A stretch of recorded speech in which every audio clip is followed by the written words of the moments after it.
नमस्कार, good morning, आप सभी का स्वागत यार बाजार में। मैं हूं विपुल सिंह। वीकेंड पे इतना कुछ हुआ, क्या ही कहा जाए। बड़ी बड़ी ब्रेकिंग में जरा आप लोगों को दिखाते हैं कि आखिर में क्या कुछ हुआ है। खासतौर से जिस तरीके से अमेरिका ने ईरान पर हमला किया, पहले 2 हफ्ते का समय दिया गया, लेकिन आखिरकार उन्होंने हमला जो है कर दिया। हालांकि जिस तरह की गिरावट अभी है वो एक्सपेक्टेड थी, मतलब 1% के आसपास की गिरावट, एक बड़ी गिरावट नहीं कह सकते। जिस तरीके से क्रूड में की रिकवरी देखने को मिली है, जिस तरीके का घटनाक्रम वीकेंड में आता हुआ दिखाई दिया है। अब बड़ा सवाल ये है कि क्या वाकई में आज के बाजार में रिकवरी देखने को मिलेगी लोअर लेवल से। ये एक महत्वपूर्ण सवाल है जिस पर जवाब आज हम तलाशेंगे। हमारे साथ आज के विशेष मेहमान प्रदीप हल्दर जी जुड़ चुके हैं। प्रदीप सर, बहुत बहुत स्वागत आपका। पहली टिप्पणी बाजार पे सर, जिस तरीके से वीकेंड पे ये पूरा घटनाक्रम रहा, हालांकि सरप्राइज नहीं था, लेकिन चूंकि 2 हफ्ते का समय दिया गया था अमेरिका की तरफ से, उस वजह से थोड़ा सा झटका लगा है। आप कैसे देख रहे हैं इसे? Very good morning to you, आपको एंड सारे व्यूअर्स को, विपुल जी। देखिए, मुझे लगता है कि ये बेसिकली एक्सपेक्टेड ही था, क्योंकि लास्ट दिन भी हमने बात किया था कि डोनाल्ड ट्रंप को कोई भी प्रिडिक्ट नहीं कर सकता। Is the man of unpredictable. क्या कब हो जाएगा किसी को नहीं पता। देखिए, जिस तरीके से मार्केट आज रिएक्ट कर रहा है, मुझे लगता है कि बहुत कम ही रिएक्ट कर रहा है अभी, क्योंकि बार बार ये न्यूज आ रहा है, तो लोग ऑलरेडी मार्केट में लोगों को पता था कि ऐसा कुछ होने वाला है। अभी 268 पॉइंट के नीचे निफ्टी ट्रेड हो रहा है, और बैंक निफ्टी अप्रोक्स 425 पॉइंट नीचे ट्रेड हो रहा है। देखिए, यहाँ पे मेरा मानना है, यहाँ पे ये है कि मार्केट में वॉलेटिलिटी रहेगा। जियोपॉलिटिकल टेंशन ये जो है सर, ये भी कंटिन्यू रहने वाला है। जब तक निफ्टी 24,490 24,450 इसके नीचे क्लोजिंग नहीं हो जाता है, तो वीकनेस जो है ना, वो कंफर्मेशन नहीं मिलेगा। और बैंक निफ्टी के साथ मुझे लगता है कि 55,200 55,100 एक शॉर्ट टर्म के लिए सपोर्ट के तौर पे काम करेगा, लेकिन इसका जो वीकनेस है वो खराब होना स्टार्ट हो जाएगा ऑलमोस्ट 54,700 के नीचे। So as per the my interpretation, domestic जितने भी सिचुएशंस है सारा बढ़िया है, इसमें कुछ प्रॉब्लम नहीं है। लेकिन जो जियो पॉलिटिकल टेंशन है, मुझे लगता है कि और भी ज्यादा कंटिन्यू होने वाला है, और जैसे ही ऐसे वार का सिचुएशन होता है, मार्केट नो डाउट वॉलेटिलिटी रहता है। सो हमें स्टॉक स्पेसिफिक काम करना है, और जैसा कि मेरा मानना था कि आप 30 to 40% कैश में बैठिए। मैं अभी भी कैश में ही हूँ। और मुझे लगता है कि देखिए, इसमें बेनिफिट क्या है ना, मान लीजिए मार्केट ऊपर चला जाता है, तो उस केस में आपका खोने का कुछ नहीं है। लेकिन बाई चांस मार्केट अगर, जैसे कि आज 1% नीचे है, बहुत सारे स्टॉक अच्छे अच्छे वैल्यूएशंस में मिल रहे हैं, ऐसा और भी अगर नीचे आता है, तो आपके पास वो एवरेज करने का क्षमता होगा। एवरेज करने के लिए पोटेंशियल कैश आपके पास होना चाहिए। सो मेरा मानना ऐसा है कि विपुल जी, मार्केट अभी आई थिंक आज के डेट के हिसाब से एक बार 24,750 के आसपास, 780 के आसपास एक सपोर्ट है। मुझे नहीं लगता कि आज ब्रेक होने वाला है, क्योंकि अभी तक भी जिस तरीके से हम 5 मिनट का कैंडल देख रहे, नेगेटिव ही है। इनफैक्ट निफ्टी बैंक निफ्टी दोनों के लिए ही सेम है। 5 मिनट से लगातार कंटिन्यूअसली लोअर लो देते नीचे आ रहा है। अभी तक आज का बेस अभी बनाया नहीं, लेकिन मुझे लगता है कि एक बार 1 घंटा 2 घंटा अगर जाता है, तो उस केस में एक बार देख के बता सकते हैं। Overall my view is neutral. Short time के लिए, लॉन्ग टाइम के लिए मैं पॉजिटिव हूं, लेकिन मैं नेगेटिव भी हो जाऊंगा ज्यादा 24,500 24,450 के नीचे। उस केस में मुझे लगता है कि अगर क्लोजिंग होता है, तो उस केस में 24,000 के नीचे भी जाने का पॉसिबिलिटीज है। बट हमें लेवल टू लेवल चलना है, हमें ज्यादा पोजीशन नहीं रखना है अभी। हमें बाय ऑन डिप करके चलना है और कैश में बैठना है। बिल्कुल सर। अब थोड़ा सा इंट्राडे पे आते हैं। बीते अगर हम इस तरह के सरप्राइज इवेंट की बात करें, क्योंकि पहले इंडिया पाकिस्तान रहा, फिर अब इसराइल और ईरान चल रहा था, फिर बीच में अमेरिका की एंट्री हुई, हमने देखा उस दिन या नेक्स्ट डे जो है एक तेज़ रिकवरी देखने को मिलती है। अभी तक का इतिहास जो हाल फिलहाल में रहा है, क्या ये एक्सपेक्ट करें कि ये आज सेकेंड हाफ में या कल एक रिकवरी की कोई साइन ऐसे दिखाई दे रहे हैं? क्या आप कैसे देख रहे हैं इसे? सर विपुल जी, बिल्कुल सही बोल रहे हो आप। और मुझे लगता है कि 24,000 एक बार 929 30 अगर क्रॉस होता है, इस केस में डेफिनेटली एक रिकवरी पॉसिबल है। बट मेरा मानना यहाँ पे ऐसा है कि रिकवरी होने के बाद भी क्या होगा, क्योंकि मार्केट 25,000 के ऊपर सस्टेन नहीं कर रहा है। आप देखिए, एक बार आज से 2 हफ्ता पहले 3 दिन सस्टेन किया था, और लास्ट दिन 25,000 के ऊपर जैसे ही क्रॉस हुआ, फिर से नीचे आ गया।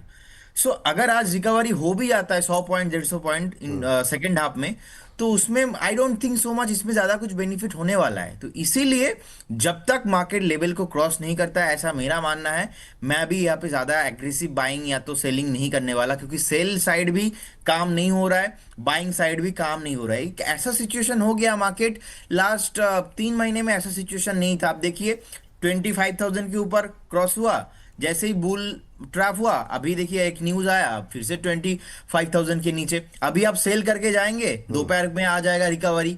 सो ये जो एक जोन है ना, कंफर्मेशन नहीं है, but you are the right sir, मुझे लगता है कि दोपहर में पॉसिबिलिटीज है एक रिकवरी आने का, लेकिन I don't think so much इसमें ज्यादा कुछ इफेक्ट होने वाला है। ठीक सर। चलिए इस बीच जरा बाजार पे एक नज़र डालें सर।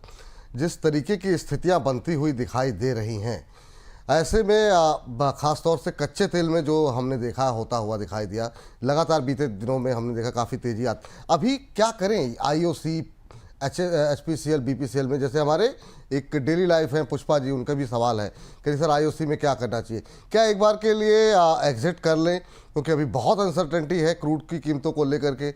अब $100 की बात होने लगी है, $150 की बात होने लगी है। अगर वहाँ तक ना भी जाए तो भी एक अनकंफर्टेबल जोन में तो आ ही गया है क्रूड। देखिए सर, अभी तो नहीं चलेगा आईओसी बीपीसीएल जैसे काउंटर। आप देखेंगे ऑलमोस्ट जब टॉप बनाया था 150 के आसपास, और मैं जब जब एक काउंटर को लेकर डिस्कशन करता हूं, मैं शॉर्ट टाइम में नेगेटिव ही रहता हूं, क्योंकि मुझे ऐसा तो चार्ट में ही दिख रहा है, शॉर्ट टाइम में नहीं चलता है। और स्पेशली अगर मैं लास्ट 2 महीना 3 महीने का चार्ट देखूं, पूरे तरीके से नेगेटिव ही है। अब जिस तरीके से पैटर्न बिल्ड हुआ है, मुझे लगता है कि और ज्यादा डाउन साइड पॉसिबिलिटीज है।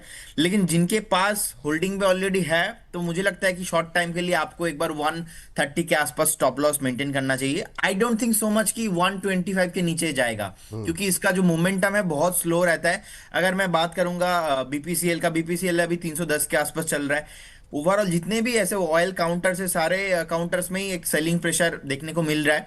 और देखिए एक शॉर्ट टाइम में मुझे लगता है कि 300 के आसपास सपोर्ट है, तो इसीलिए मैं कहता हूं कि बाय ऑन डीप आपको करना है। शॉर्ट टाइम में सर पेन रहेगा। मुझे लगता है कि जिस तरीके से न्यूज आया है, नेक्स्ट 1 महीना 2 महीना 3 महीना यहाँ पे और भी ज्यादा पेन हो सकता है। लेकिन अगर आप थोड़ा 2 से 3 महीने के बारे में ना सोच के 8 9 महीना 1 साल 1.5 साल के एक व्यू से आप यहाँ पे निवेशक रहते हो, तो फिर आपको कुछ ऐसा प्रॉब्लम नहीं है। लेकिन शॉर्ट टाइम में मुझे लगता है कि पेन और भी ज्यादा इंक्रीज होने वाला है। शॉर्ट टाइम में पेन बढ़ने वाला, तो क्या एक बार के लिए इनको बेच देना चाहिए? 162 पे लिया है, निकल जाए एक बार के लिए, लॉस बुक कर ले, फिर दोबारा नीचे आएगा। 161 पे लिया है, 136 अभी चल रहा है। मुझे लगता है नहीं कि आपको बेच के अभी निकलना चाहिए, क्योंकि स्टॉप लॉस था इसका 145 के आसपास, तो ऑलरेडी हिट हो चुका है। नेक्स्ट सपोर्ट है ऑलमोस्ट 128 125 के आसपास, एक स्ट्रॉन्ग सपोर्ट है। तो यहाँ से भी और 10 रुपीज नीचे, तो मैक्सिमम आप 10 रुपीज नीचे एक बार स्टॉप लॉस लगाइए एंड बने रहिए। स्टॉप लॉस अभी देखिए निकल जाएंगे तो आपका लॉस बुक हो जाएगा। ठीक। अगर कुछ डेवलपमेंट होता है तो इस केस में यहाँ से रिकवरी भी पॉसिबल है, लेकिन अभी वो सिनारियो नहीं हो रहा है। मैं अभी लॉस बुक करने में मतलब एग्री नहीं हो रहा हूँ, बिकॉज ऑफ द हेवी उनका लॉस हो जाएगा। लॉस बुक हो गया तो फिर से स्टॉक चलेगा ही नहीं। आप ऐसा एक चीज सोच लीजिए, आईओसी बीपीसीएल ऐसे काउंटर्स है, ये हर दिन हर महीने चलेगा नहीं। बिल्कुल। वो हर साल में 2 1 महीना चलता है, वही स्पेसिफिक टाइम पे वो चलता है। बट मेक श्योर आपके पास भी वो 2 साल पेशेंस होना चाहिए। एंड टॉप में लेंगे तो फंसे रहेंगे, इसीलिए बाय ऑन डीप करके आपको जाना है। लेकिन अभी सर मुझे लगता है कि एक बार आपको 126 127 का एक परफेक्ट स्टॉप लॉस मेंटेन करना चाहिए। चलिए ठीक है। सर आज जब भी कोई ट्रेड आएगा आप बताइएगा, क्योंकि आज की कमान आपको अकेले इसलिए संभालनी पड़ रही। आखिरी मोमेंट पे हमारे जो एक गेस्ट थे उनको कुछ काम आ गया, तो उनकी मजबूरी थी, तो उनको जाना पड़ा। तो जब भी कोई ट्रेड होगा आप मुझे बताइएगा, जहाँ स्लो चल रहा होगा मैं देख लूँगा। लेकिन इन सब के बीच में ज़रा जो है एक नज़र डालते हैं सर। अभी हम लोग आईओसी बीपीसीएल की बात कर रहे थे, अब जरा बात इसके उल्टे करते हैं। जो क्रूड की बढ़ती कीमतों का फ़ायदा कहाँ होगा? वो होगा सर ओएनजीसी जैसी कंपनियों को। ओएनजीसी अभी कैसा लग रहा है, और अभी जिनके पास है क्या उन्हें वेट करना चाहिए, नहीं करना चाहिए? अभी ये 250 51 52 के आसपास चलता हुआ कोई अपॉर्चुनिटी है, या चुपचाप जिनके पास है वेट एंड वॉच करें? क्या टिप्पणी रहेगी आपकी? बिल्कुल जी, बिल्कुल। देखिए ओएनजीसी को बेनिफिट होने वाला है। जिस तरीके से ओएनजीसी का चार्ट लास्ट 2 हफ्ते से ट्रेड हो रहा है, मुझे लगता है कि एक बार ये इस काउंटर फिर से आपको एक बार 265 से लेके 268 270 का भाव जाने में हाई पॉसिबिलिटीज है। But the concern is stock फिर से बहुत स्लो है। एंड इसके से पहले भी ऑलमोस्ट 4 से 5 बार 254 255 के आसपास गया था, वहां से नीचे आ चुका है। अभी का आज भी हाई देखिए 255.49 के आसपास। सो ये ना ट्रैप करने वाला एक सिचुएशन है, कंफर्मेशन नहीं है। बेनिफिट तो होने वाला है fundamentally, but technically price action होगा 255 के ऊपर क्लोजिंग पे। मुझे लगता है कि 255 के ऊपर एक क्लोजिंग मिलता है तो उस केस में आपको 268 से लेके 270 का प्राइस बहुत जल्दी जाने वाला है। ठीक। चलिए, ये बात निकल करके आती हुई, और इसे मतलब कोइंसिडेंस कहें या मतलब कह दीजिए कि मतलब ये तो राइटिंग ऑन द वॉल था सर। हम लोगों ने फ्राइडे को फिर से, बहुत लोग ये कहते हैं कि बार बार आप क्यों डिफेंस डिफेंस डिफेंस कर रहे हो, लेकिन सर क्या टाइमिंग थी आप बताइए। मतलब कि आप देखो सारे के सारे, मतलब इस गिरते बाजार में मार्केट 1% डाउन है, और आप जरा देखो, मतलब जरा बीएल देखिए। हम लोग बात कर रहे थे 415, मतलब क्या यहाँ पर मूव देखने को मिल रहा है। यहाँ कुछ एक खबरें हैं सर, और इसको हम कोशिश करेंगे इसको अलग से भी आज अपलोड कर दें। फ्राइडे को हमने बातचीत की थी, क्या शानदार मूव देखने को मिला। पहले तो आज जरा खबर निकाल के आई है बीईएल को लेकर के ही। पहले कंपनी को जो है करीब 585 यानी करीब करीब 600 करोड़ के ऑर्डर जो है वो जून में ही मिलते हुए दिखाई दिए हैं। 5 जून से लेकर अब तक, यानी करीब 20 दिन भी नहीं कहेंगे, 17-18 दिन में 600 करोड़ के ऑर्डर कंपनी को मिले हैं। ये fire control system, communication device, jammer, spare parts, ये तमाम चीज़ें इसमें है। इस ऑर्डर के साथ कंपनी की अब टोटल ऑर्डर वैल्यू जो है वो 3,500 करोड़ के पार हो गई है। और ये तब है जबकि अभी बहुत सारे ऑर्डर जो है वो डिफेंस के आने वाले हैं। और जिस तरह की सिचुएशन दुनिया भर में चल रही है, इस बार बजट में काफ़ी फोकस रहने वाला है, जिसका जिक्र बार बार प्रदीप जी भी कई बार कर चुके हैं। प्रदीप सर, ये एक ऐसा शेयर है जो मतलब कहते हैं ना कि नीचे आने पे खरीदे, इसने मौका नहीं दिया सर नीचे आने का कि दोबारा एंट्री करने के लिए। और ये 415 414, आपका कमेंट क्या रहेगा अभी के लिए? मैं सर डे वन से पॉजिटिव हूँ। इनफैक्ट 270 से अभी भी मैं होल्ड कर रहा हूँ इस काउंटर को। मैंने बहुत बार बाई कॉल दिया है, और डिस्क्लेमर देना चाहूंगा कि एक स्टॉक हमारे मॉडल पोर्टफोलियो में भी है। जिस तरीके से मार्केट कैप के आप देखेंगे ऑलमोस्ट 3 लाख के ऊपर मार्केट कैप क्रॉस हो चुका है। In fact second highest market cap HL के बाद बीएल में आ चुका है। और मुझे लगता है कि नीट प्रॉफिट जिस तरीके से 5,600 करोड़ के आसपास ईच एंड एवरी वीक कुछ ना कुछ ऑर्डर मिल रहा है। So sir this kind of sine of the multibagger. तो मुझे लगता है कि ये स्टॉक फ्यूचर में मल्टीबैगर होने वाला है। इनफैक्ट पहले मैं बात कर रहा था एक टाइम पे कि ये स्टॉक 460 400 500 भी हो जाएगा। इनफैक्ट मुझे लगता है अगर अगर आप 1 से 2 साल भी वेट करके जाते हो, आई डोंट थिंक कि ये अगर 1,000 के ऊपर भी चला जाएगा तो मैं मुझे ऐसा कोई मतलब अनकंफर्टेबल फील नहीं होगा कि स्टॉक के अंदर इतना पोटेंशियल है ना, इतना पोटेंशियल है। आप देखिए स्टॉक 380 से लगातार 415 के आसपास हो गया सर, अभी भी रिट्रेसमेंट जोन पे नहीं जा रहा है, रिटेस्ट करने का मौका नहीं मिल रहा है। लेकिन आई बिलीव जिनके पास है बने रहिए। ये डिस्क्लेमर भी देना चाहूंगा, शॉर्ट टर्म हमारा कॉल भी था 415 430 का, दोनों टारगेट क्लाइंट्सों को दिए थे। 415 आज सुबह ही मैंने क्लाइंटों को बताया कि 415 का टारगेट और 430 का टारगेट आप आपके हिसाब से बुक कर लीजिए प्रॉफिट। बट अगर आप कोई भी 1 साल होल्ड करके जाते हो, आई थिंक मुझे लगता है कि ये 700 से 800 भी क्रॉस होने वाला है जिस तरीके से फंडामेंटल स्टॉक है। तो जिनके पास है देखिए शॉर्ट टर्म अगर है तो 430 450 बहुत जल्दी आपको आने वाला है, अब दिखेंगे। और मुझे लगता है कि अगर 1 1.5 साल भी वेट करके आप जाते हो तो 700 से 800 का प्राइस वो बहुत जल्दी आपको देखने को मिलेगा। तो बने रहिए और क्या। बने रहिए और क्या। और ये एकमात्र ऐसा मतलब सेक्टर रहा सर जिसने इतनी वोल्टिलिटी, इतनी उतार चढ़ाव के बाजार में, ना सिर्फ जिनके इन्वेस्टमेंट है वो तो ठीक है, 1-2 साल में बहुत अच्छे return, multi bagger, double at least जो है वो पैसे होते हुए दिखाई देंगे, लेकिन जिन्होंने ट्रेडिंग के लिए भी लिया ना उनको भी मौके मिले। 1-1 2-2 दिन पे 4-4%, 5-5% का मूव जो है, 6-6% का मूव वो आता रहा यहाँ पे। तो जो लोग प्रॉफिट बुक भी करते रहे उनको भी कोई नुकसान यहाँ पर नहीं रहा। अच्छी अपॉर्चुनिटी यहाँ पर इस सेक्टर में देखने को मिली है। और ये होता है कि सही टाइम पे थीम को पहचानने से। और विपुल जी और एक चीज बहुत इंपॉर्टेंट है। आपने और हमने जब शो किया डिफेंस को लेके, हर बार डिफेंस सेक्टर चला है और मैंने हर दिन आके बोला है बाय ऑन डीप में लेना है। बिल्कुल। आप देखेंगे कोचिन शिपयार्ड 2400 के आसपास था, हमने बोला था 2050 2100 के आसपास लीजिए। कोचिन शिपयार्ड फिर से उस जोन पे आया, फिर से ऊपर गया। तो जब जब हमने बोला है बाय ऑन डीप में लेना है, लगभग आई थिंक आज तक हमने अगर 25-30 टाइम्स डिफेंस सेक्टर को लेकर डिस्कशन किया है, मोर देन 11 से 12 टाइम्स तो डिफेंस सेक्टर नीचे आया है, मौका भी दिया है फिर से ऊपर। तो आज लास्ट दिन में हमने बात किया था, उस टाइम पे बहुत नीचे था, आप भी देखिए आज कितना ऊपर है। तो सर ये आपका क्रेडिबिलिटी है, आप सर कैसे कर ले तो पता नहीं, जिस दिन आप बात करते हो एक से दो दिन बाद चल ही जाता है। नहीं सर, ये मतलब ये तो almost writing on the wall था, और इसके लिए आप लोग सब लोग वो हैं। लेकिन हाँ, जो लोग हम लोगों को फॉलो कर रहे हैं उनके लिए निश्चित रूप से एक ऐसे सेक्टर में इतने उतार चढ़ाव में बाजार बहुत नीचे गया, बाजार बहुत रिकवरी भी दिखाई, लेकिन ये एक ऐसा सेक्टर रहा कि अगर आप आंख बंद करके जो भी टारगेट दिया आपने शॉर्ट टर्म के, वो सारे ना सिर्फ अचीव हो रहे हैं, नई नई अपॉर्चुनिटी इस सेक्टर में लगातार बनती रही। आंख बंद के भी आपने कुछ करके खरीदा होगा ना लोगों ने, और आपकी राय को सुना होगा, तो अच्छे पैसे बने होंगे लोगों के बीते 1 2 3 महीनों में। और हम लोगों से ज़्यादा कवरेज शायद किसी ने की हो डिफेंस को लेके, हर रोज़ डिस्कस कर रहे हैं लगातार, और अच्छे पैसे लोगों के बने होंगे। चलिए खबर पे, चूंकि सेक्टर पे अभी थोड़ा सा इसको अलग से भी हम अपलोड करेंगे, जरा इस बीच जरा लेकर के आइए एचएल। और एचएल पे आज खबर क्या है? एचएल पे खबर ये है सर कि इसरो से कंपनी ने एसएसवीएल टेक्नोलॉजी जो है वो कंपनी ने हासिल की है। स्मॉल सैटेलाइट लॉन्च व्हीकल करने के लिए इन्होंने बोली जीती है। 511 करोड़ रुपए की बोली लगा करके ये कंपनी सफल रही है। अल्फा डिज़ाइन और बीडीएल को पछाड़ करके ये कॉन्ट्रैक्ट हासिल किया है। अगर सरकार का फोकस रहे तो जिस तरह की टेक्नोलॉजी युद्धों में अब इस्तेमाल हो रही है, निश्चित रूप से भारत को इस क्षेत्र में अब आत्मनिर्भर बनना पड़ेगा। ऐसे में इन तमाम कंपनियों के लिए, और एचएल इसमें लीडर बन सकता है, ये तमाम लोगों का मानना है। और वाकई में जितना बड़ा बेस है, जितनी इनकी पहुंच है, तो एचएल के पास बड़ी अपॉर्चुनिटी है। क्या ये भी एक मल्टी बैगर बन सकता है अगले 2 3 साल में सर? 5,000 के आसपास अभी का प्राइस चल रहा है, क्या टिप्पणी रहेगी आप? देखिए मुझे लगता है कि यहाँ से ना मिनिमम और भी 3,000 पॉइंट यहाँ पे रैली हो सकता है, मतलब 8,000 का टारगेट मिनिमम अभी आ रहा है। क्योंकि देखिए लास्ट 5 साल का जो प्रॉफिट ग्रोथ है 24% के साथ चल रहा है। अब मैं कंपाउंडिंग सेल्स ग्रोथ भी देखूंगा ना, अप्रोक्स 11% के आसपास है। रिटर्न ऑन इक्विटी भी देखूंगा 10 साल में ऑलमोस्ट 24% के आसपास है। जहां पे सर आज से 2 साल पहले भी सेल्स होता था ऑलमोस्ट 20,000 करोड़ के आसपास, अभी सेल हो रहा है ऑलमोस्ट 30,000।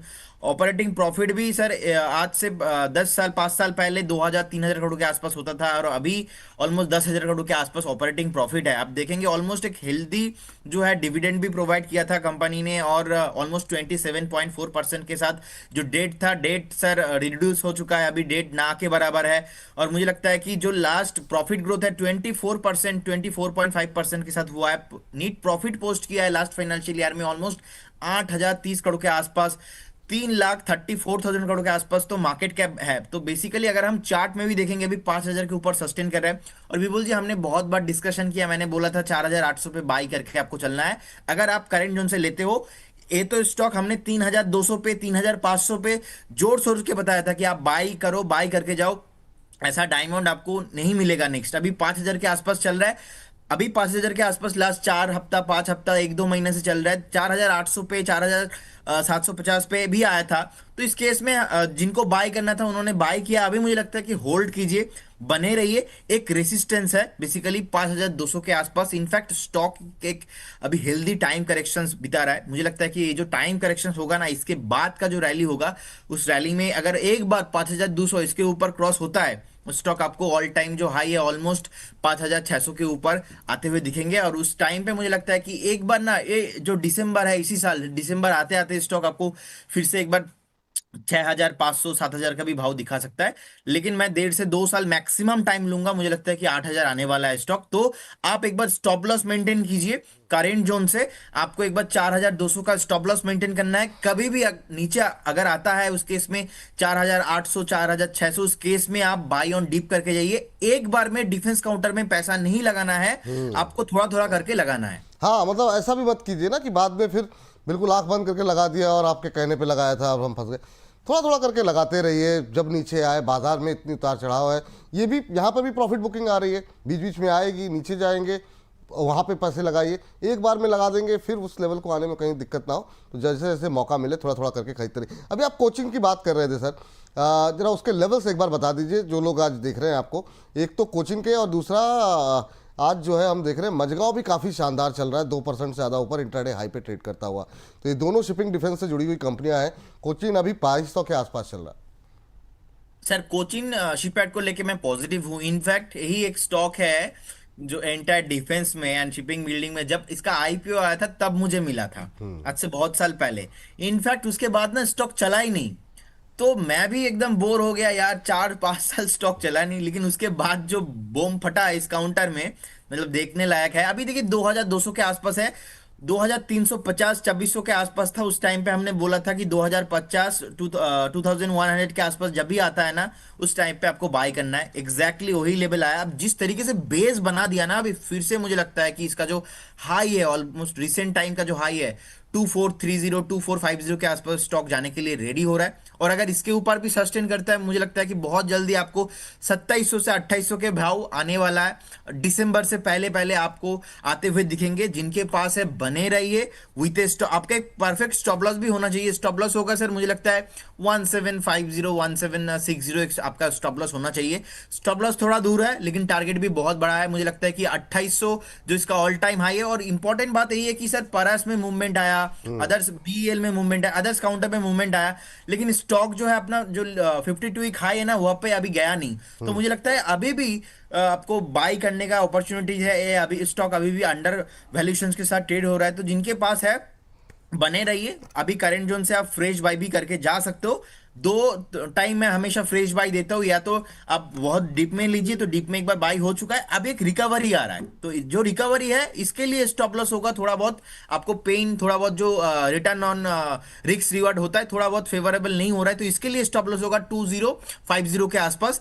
तो इसीलिए मैं हमेशा कहता हूं कि एक बार आप डीप में लीजिए। लेकिन सर मैं पॉजिटिव हूं इसमें। मुझे लगता है कि बहुत जल्दी 2450 और 2800 का लेवल आने वाला है। इनफैक्ट दिसंबर तक वेट कीजिए, बने रहिए एक बार। मुझे लगता है कि ऑल टाइम हाई इसमें आ सकता है। और मजगांव सर डॉग में मुझे लगता है कि देखिए जिस तरीके से हमने देखा कि स्टॉक में एक अभी बेस बनाया, बेस बनाने के बाद धीरे धीरे अभी ऊपर आ रहा है। इनफैक्ट क्लियर कट एक जो डबल टॉप था, डबल टॉप के ऊपर जैसे ब्रेकआउट आया, ब्रेकआउट के बाद हमने देखा कि ऑलमोस्ट 3751 के पास टॉप लगाया।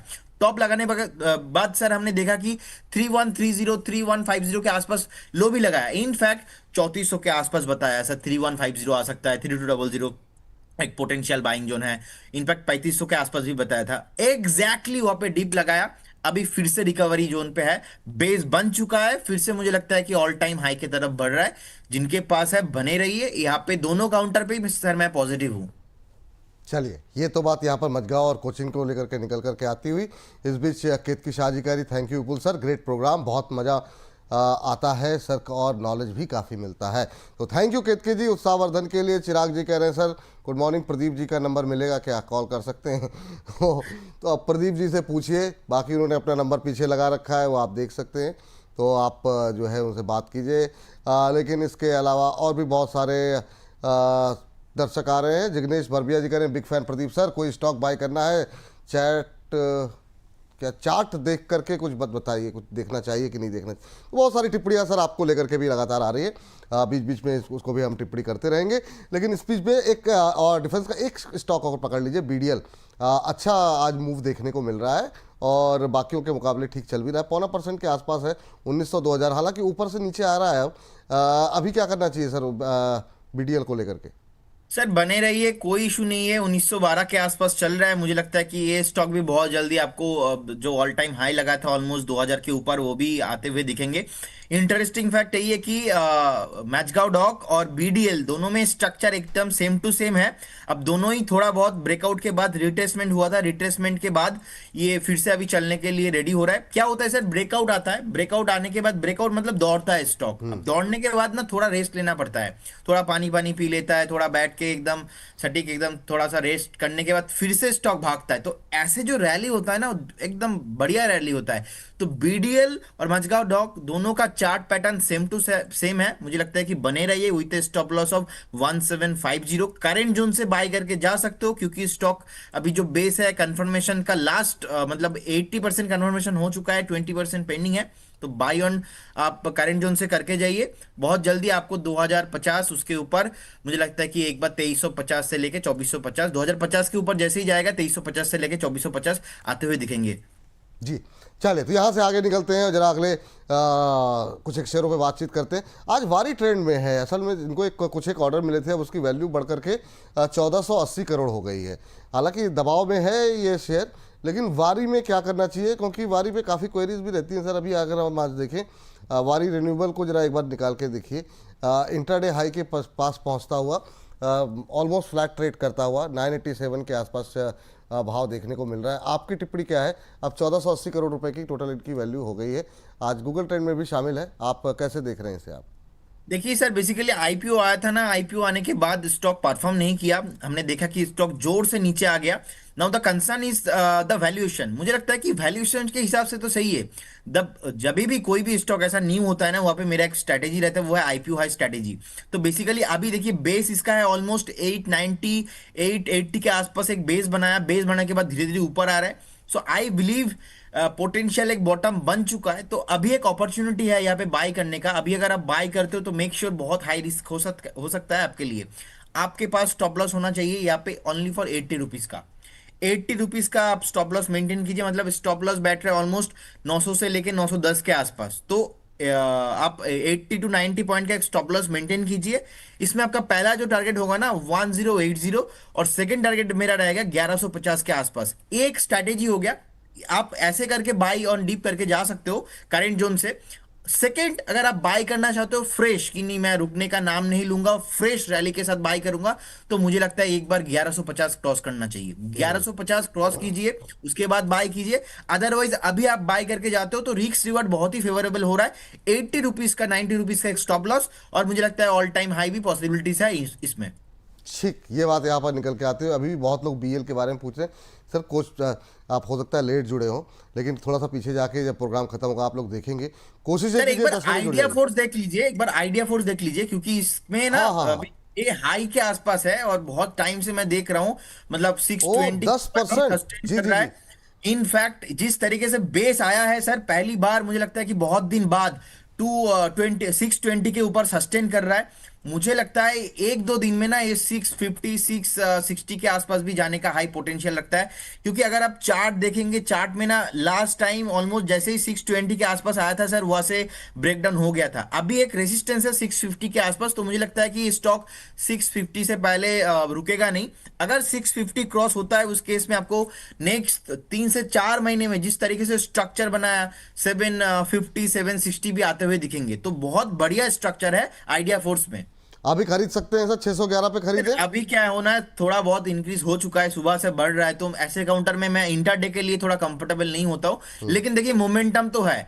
अभी बाय करेंगे, थोड़ा बहुत प्रॉफिट बुक आ जाएगा ना, उस टाइम पे मुश्किल हो सकता है। तो इसीलिए जिनके पास है बने रहिए। अगर 1-2 घंटा कभी भी डिप मिलता है, 1-2 दिन में कभी भी डिप मिलता है, उस डिप में आप बाय कीजिए with A target of 750।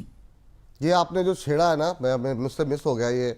PSU पे फोकस कर रहे मैं थे। सर सोच रहा था कि बहुत टाइम से आप बताएंगे, लेकिन मैं सोचा हाँ, कि आपको ही मैं बता देता हूँ। नहीं नहीं नहीं, अच्छा किया आपने बता दिया और बहुत सही ट्रेड पकड़ा। और इसके अलावा दो ट्रेड जरा और देखिए। एक तो पारस डिफेंस देखिए सर, और दूसरा जेन। ये पीएसयू से ज़्यादा तेज़ी यहाँ पर देखने को मिल रही है प्राइवेट में, डिफेंस के अंदर ही।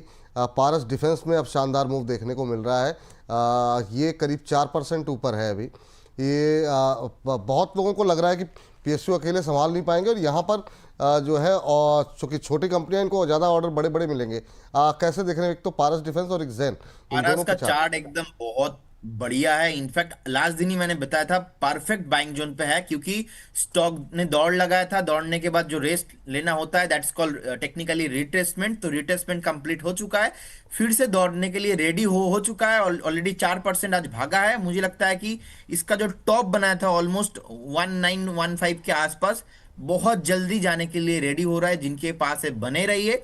अगर एक बार जो प्रीवियस टॉप है इसके ऊपर क्लोजिंग देता है, मुझे लगता है कि और भी एक्स्ट्रा 300 to 400 पॉइंट्स टॉप लगा के नीचे आएगा उसके बाद। तो अभी जिनके पास है बने रहिए, परफेक्ट स्ट्रक्चर है। बाकी जेन में से थोड़ा क्या है ना, मुझे वैल्यूएशन लेकर थोड़ा कंसर्न है। लेकिन देखिए इसका स्ट्रक्चर भी पॉजिटिव है। अभी यहाँ पे थोड़ा बहुत आपको स्टॉप लॉस मेंटेन करना चाहिए। मुझे लगता है 1860 आपका एक पोटेंशियल स्टॉप लॉस होना चाहिए। लेकिन फ्रेश बाई मुझे लगता है कि यहाँ पे ना करे तो अच्छा है, क्योंकि ये बहुत ना सर वो अब लोअर सर्किट भी चला जाता है, और इसका स्ट्रक्चर थोड़ा बहुत सही नहीं है। इसके कंपेयर में मैं परस बीएल हैल ये सारे काउंटर के साथ जाना चाहूंगा। इस पे एक थोड़ा इग्नोर करेंगे तो बेटर रहेगा। एक हमारे दर्शक कह रहे हैं कि सर ये SCI 250 कब जाएगा? ऑन वन लाइफ के नाम से आईडी है। कह रहे हैं हल्दर सर ने बोला था, बताइए कब बेचना है इसे। तो जब हल्दर सर ने बोला है तो फिर आप पूछ क्यों रहे हो? फिर तो फिर ये अभी क्यों सवाल पूछने का वो है? चलिए ठीक है सर। एससीआई एसीआई में तो क्या है ना, मेरे को चार्ट देखने की जरूरत नहीं है। और अभी तो सर बात करते करते कुछ दिनों में ऐसा हुआ, बहुत सारे स्टॉक है, मैं चार्ट भी देखता नहीं, आप बस नाम बताते हो मुझे याद रहता है। देखिए, पहली बार उस दिन आपको भी याद होगा सर, उस दिन मेरा थोड़ा ज्वाइनिंग करने में लैपटॉप में इशू आ रहा था इंटरनेट कनेक्शन में, और हाँ आपने बिल्कुल मुझे बिल्कुल। पूछा था कि एसीआई में क्या करना चाहिए। उस टाइम पे 211 के आसपास भाव था। शो खत्म होते होते ना स्टॉक ऑलमोस्ट 335 के आसपास हाई लगा दिया। नेक्स्ट दिन सुबह हमने देखा कि 244 के आसपास टॉप बनाया, टॉप बनाने के बाद नीचे आ गया 230 के आसपास। और हमने बताया था कि कब आपको बाई करना चाहिए, आपने पूछा था, मैंने बताया था सर आपको 210 215 एक पोटेंशियल बाई जोन है। आप बस 215 से बाई करना स्टार्ट कीजिए। 215 से 205 इसके रेंज में कभी भी आता है तो बाई करते रहिए, धीरे धीरे करके बाई करते रहिए। अभी देखिए 227 के आसपास है, मुझे लगता है इसका पहला टारगेट होना चाहिए जो लास्ट दिन का प्रीवियस टॉप था, ऑलमोस्ट 240 के आसपास, 240 245 के आसपास। तो अभी के लिए अगर आप बाई करके जाते हो तो मुझे लगता है कि वहां पे टारगेट है। अगर उसके ऊपर क्रॉस करता है तो 6 से 8 महीना टाइम देना पड़ेगा 290 से 300 क्रॉस होने के लिए। सो मेक श्योर आपके पास वो पेशेंस हो। और इस केस में आपका स्टॉप लॉस भी बहुत क्लियर है, स्टॉप लॉस बहुत छोटा रहेगा 205। 205 में स्टॉप लॉस मेंटेन कीजिए। पहला टारगेट इसमें 245 का आएगा, क्योंकि लास्ट दिन का टॉप था टेक्निकली, क्योंकि लास्ट दिन का जो टॉप था, अभी स्टॉक जाएगा तो भाग के उधर ही जाने वाला है। उसके ऊपर अगर सस्टेन करते तो उस केस में जो न्यू पोटेंशियल टारगेट बनेगा वो रहेगा सर मेरा हिसाब से 290 से 300 के आसपास। ठीक, ये बात यहाँ पर निकल करके आती हुई आज की थीम पर जाएं सर। आज की थीम रेलवे रहेगी, लेकिन आपसे पहले जरा एक खबर आई है, हमारे प्रोड्यूसर साहब ने भेजी है, और वो है छोटे बैंकों को लेकर के। यहाँ पर स्मॉल फाइनेंस बैंकों को लेकर के खबर है कि आरबीआई ने स्मॉल फाइनेंस बैंकों के उधार के नियमों में एक ढील दी है। यहाँ पर चाहे वो एग्रीकल्चर के लिए हो या फिर छोटे उद्योगों के लिए, उनकी उधार की आवश्यकता 15% कम की है। ओपनिंग ट्रेडिंग सेशन में हम देख रहे थे कि जो स्मॉल फाइनेंस बैंक के हैं उनमें जो है अच्छी मजबूती देखने को मिल रही, करीब 4% के आसपास की तेज़ी जो है वो देखने को मिली है। और 2026 से स्मॉल फाइनेंस बैंकों की पीएसएल की ज़रूरतों को 75% से घटा करके कर दिया गया है 60%। और उसके बाद हम देख रहे थे जितने बहुत अंडर परफॉर्मेंस देखने को मिली थी। अभी क्या करना चाहिए सर? जैसे उज्ज्वल स्मॉल फाइनेंस बैंक है, इक्विटास स्मॉल फाइनेंस बैंक है, उज्ज्वल पे आपकी टिप्पणी जानना चाहेंगे। यहाँ पर कहीं कोई संभावनाएं दिखाई देती हैं क्या, ये जो कोशिश की जा रही है आरबीआई की तरफ से?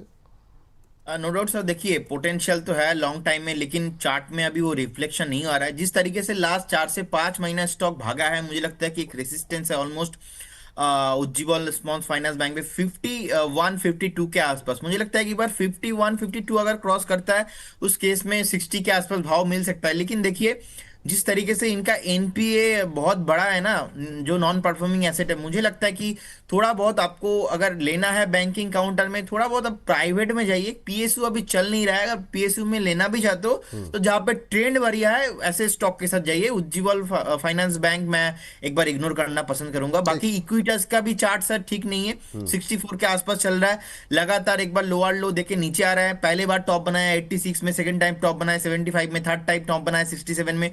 अभी भी सर कोई ब्रेकआउट नहीं है और बेस फॉर्मेशन यहाँ पे नहीं बनता हुआ दिख रहा है। So as per the my interpretation मुझे लगता है एक बार फिर से स्टॉक 59 60 के आसपास मिल सकता है। इनफैक्ट अगर एक बार 67 क्रॉस होता है उस केस में आपको एक बार यहाँ पे 74 से लेकर 75 आते हुए दिखेंगे, लेकिन चार्ट उतना अट्रैक्टिव नहीं है। चलिए, एक जो है और एयू स्मॉल फाइनेंस और जना, ये दो देख लीजिए सर, क्योंकि इस पे बहुत क्वेरीज रहती हैं। AU small finance bank almost flat trade करता हुआ इंटरडे हाई के नज़दीक 797 के आसपास ट्रेड कर रहा हुआ है। और जना में भी आज हम देख रहे हैं कि थोड़ा सकारात्मक रुझान देखने को मिल रहा है, करीब 1% के आसपास की तेज़ी। इन दोनों पे कोई लेवल्स पे, कोई चार्ट पे कोई टिप्पणी करना चाहेंगे? Sir AU small finance bank मुझे बहुत अच्छा लगता है, क्योंकि अभी एक मैं वेट करूंगा ऑलमोस्ट 800 के ऊपर, 798 ही चल रहा है ऑलमोस्ट, 800 के ऊपर बस इस हफ्ता का क्लोजिंग हो जाए।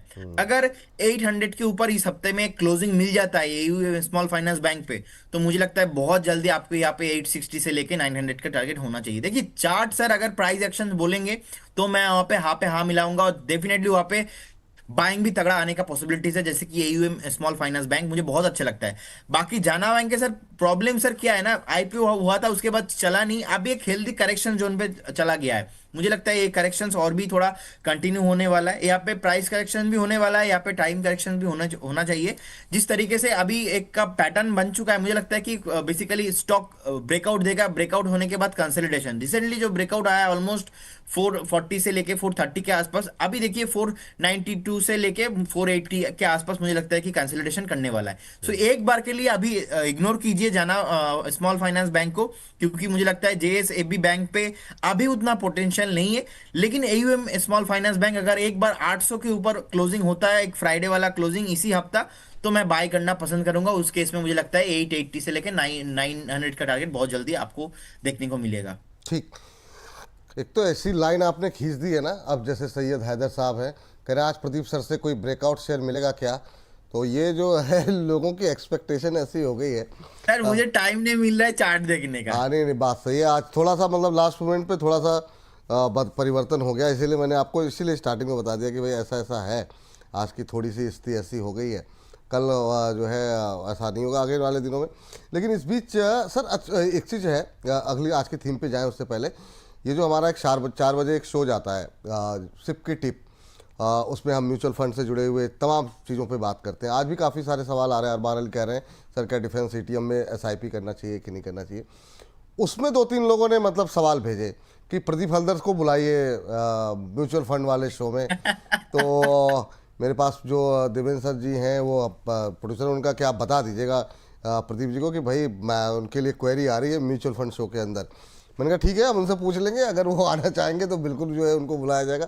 तो ये है सर कि मतलब जब आप धीरे धीरे करके क्रेडिबिलिटी बनाते हैं तो फिर लोग आपको आपके ऊपर जब भरोसा करना, और ये बड़ी मुश्किल से बनती है, जाने में तो एक दिन का वक्त लगता है पर बनने में बहुत मतलब समय लगता है। तो अब धीरे धीरे करके जो आप क्रेडिबिलिटी बना रहे हैं, आप अक्रॉस द बोर्ड देखिए काफ़ी जो है अच्छा, आपके पास भी प्रतिक्रियाएं पहुंच ही रही होंगी, लेकिन एक अच्छा जो है आपके लिए जो है एक अच्छा एग्जैक्टली भविष्य एग्जैक्टली बिल्कुल जी। देखिए बेसिकली ये बेसिकली जो मैं बहुत सारा अलग अलग जगह पे शो करता हूँ, लेकिन आपके साथ शो मुझे लगता है कि ये थोड़ा अलग है, ये थोड़ा स्पेशल है।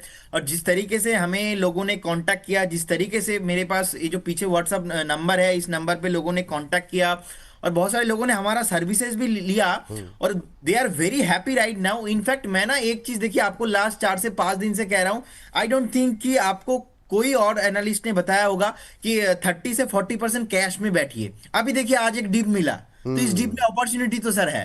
बिल्कुल तो बिल्कुल। ऐसे ही अगर आप थोड़ा बहुत कैश में, अभी यही सर मैं अलग जगह पे होता ना तो ये अपॉर्चुनिटी मुझे नहीं मिलता। तो सर आप लोगों ने जो अपॉर्चुनिटी दिया है तो इसका बेनिफिट तो सर लोगों को मिलना चाहिए। और कॉन्ग्रेचुलेशन सर, 2 लाख सब्सक्राइबर आप लोगों ने हाँ कर दिया है इतना प्रॉब्लम के बीच अरे भी। हाँ, ये थैंक यू, सही बात है, इतनी प्रॉब्लम के बीच में थैंक यू प्रदीप जी आपका, सारे हमारे एक्सपर्ट्स का, और थैंक यू ऑडियंस, हमारे सभी दर्शकों को तहे दिल से मुबारकबाद कि महज 4 महीने में आपने इस मुकाम को हासिल किया है। बहुत लोगों को बहुत लंबा अरसा लग जाता है 1 लाख तक पहुंचने में, लेकिन जितनी तेज़ी के साथ हमने 4 महीने के अंदर जो है ये 2 लाख के नंबर को क्रॉस किया है, निश्चित रूप से इसके सिर्फ और सिर्फ हकदार जो है आप लोग हैं, हमारे एक्सपर्ट्स हैं। और ऐसे ही अपना भरोसा, अपना ट्रस्ट बनाए रखिए। यकीन मानिए हम लोग आपके भरोसे को टूटने नहीं देंगे। हम भी कोशिश लगातार कर रहे हैं कि और किस तरीके से आपके लिए और बेहतर फाइनेंशियल प्लानिंग लेकर के आए, सिर्फ स्टॉक मार्केट नहीं, म्यूचुअल फंड को लेकर के, फाइनेंशियल प्लानिंग को लेकर के, आपकी वित्तीय समझ बढ़ाने को लेकर के हम कुछ बेहतर प्रोग्राम लेकर के आएँ, अच्छे अच्छे लोगों से आपको बातचीत कराएं ताकि उनके अनुभव से आप लोग सीख सकें। तो थैंक यू इस मुकाम तक हमें पहुंचाने के लिए। ये शुरुआत है और आने वाले दिनों में आप लोग चाहेंगे तो इसी ये ग्रोथ जो है वो मल्टीप्लाई होंगी, और आने वाले समय में नई ऊंचाइयां, नए मुकाम हम लोग सब मिलके हासिल करेंगे। तो बोनस परिवार का लगातार हिस्सा बने रहिए। और अब लौटते हैं अपनी थीम की तरफ, और आज की थीम रखते हैं रेलवे, क्योंकि अब जो है रिकवरी तो बाज़ार में आएगी, आज नहीं 2 दिन बाद आएगी, पर इस रिकवरी में अब धीरे धीरे करके आने वाले दिनों में डिफेंस के बाद जहाँ पे खर्चा सबसे ज़्यादा बढ़ेगा, और ये मैं 1-2 दिन की बात नहीं कर रहा हूँ सर, ये थोड़ा सा अगर थोड़ा मीडियम टर्म के लिए अगर लोग रखेंगे तो रेलवे एक ऐसी अपॉर्चुनिटी है कि जो है वो अब बनती हुई दिखाई दे रही है। शुरुआत करते हैं सर आज की चर्चा की, और आरवीएनएल के साथ शुरुआत करना चाहेंगे। आज काफ़ी लोगों की क्वेरीज भी है, सब लोग अलग अलग लेवल पे फंसे हुए हैं, या फिर जो लोग प्रॉफिट में हैं या लॉस में, क्या करना चाहिए और फ्रेश बाइंग की अपॉर्चुनिटी कहाँ पर है। 389, 389, 90 के आसपास क्या करना चाहिए आरवीएनएल में। देखिए विपुल जी, मुझे बहुत ही मैं पॉजिटिव हूँ रेलवे काउंटर को लेके भी, क्योंकि डिफेंस के बाद अभी अगर कोई सेक्टर चलेगा तो मुझे लगता है कि वो रेल। अभी यहाँ पर भी सेम स्ट्रैटेजी रहेगा कि बाय ऑन डिप आपको करके जाना है। जिस तरीके से डिफेंस भागा है because of the war, because of the everyday war news of the domestic as well as global, मुझे लगता है कि रेलवे उतना अभी भागा नहीं है, रेलवे चलने वाला है। देखिए आरबीएनएल का मार्केट कैप ऑलमोस्ट 81,000 करोड़ के आसपास, तो लिक्विडिटी का कुछ प्रॉब्लम है ही नहीं। नीट जो पैट है, पैट पोस्ट के ऑलमोस्ट 1280 करोड़ के आसपास, तो मैं इसमें पॉजिटिव ही हूँ। और जिस तरीके से हम देखेंगे कि स्टॉक का जो आरओई है बेसिकली ऑलमोस्ट 14% के आसपास है, वो भी सर बहुत पॉजिटिव है।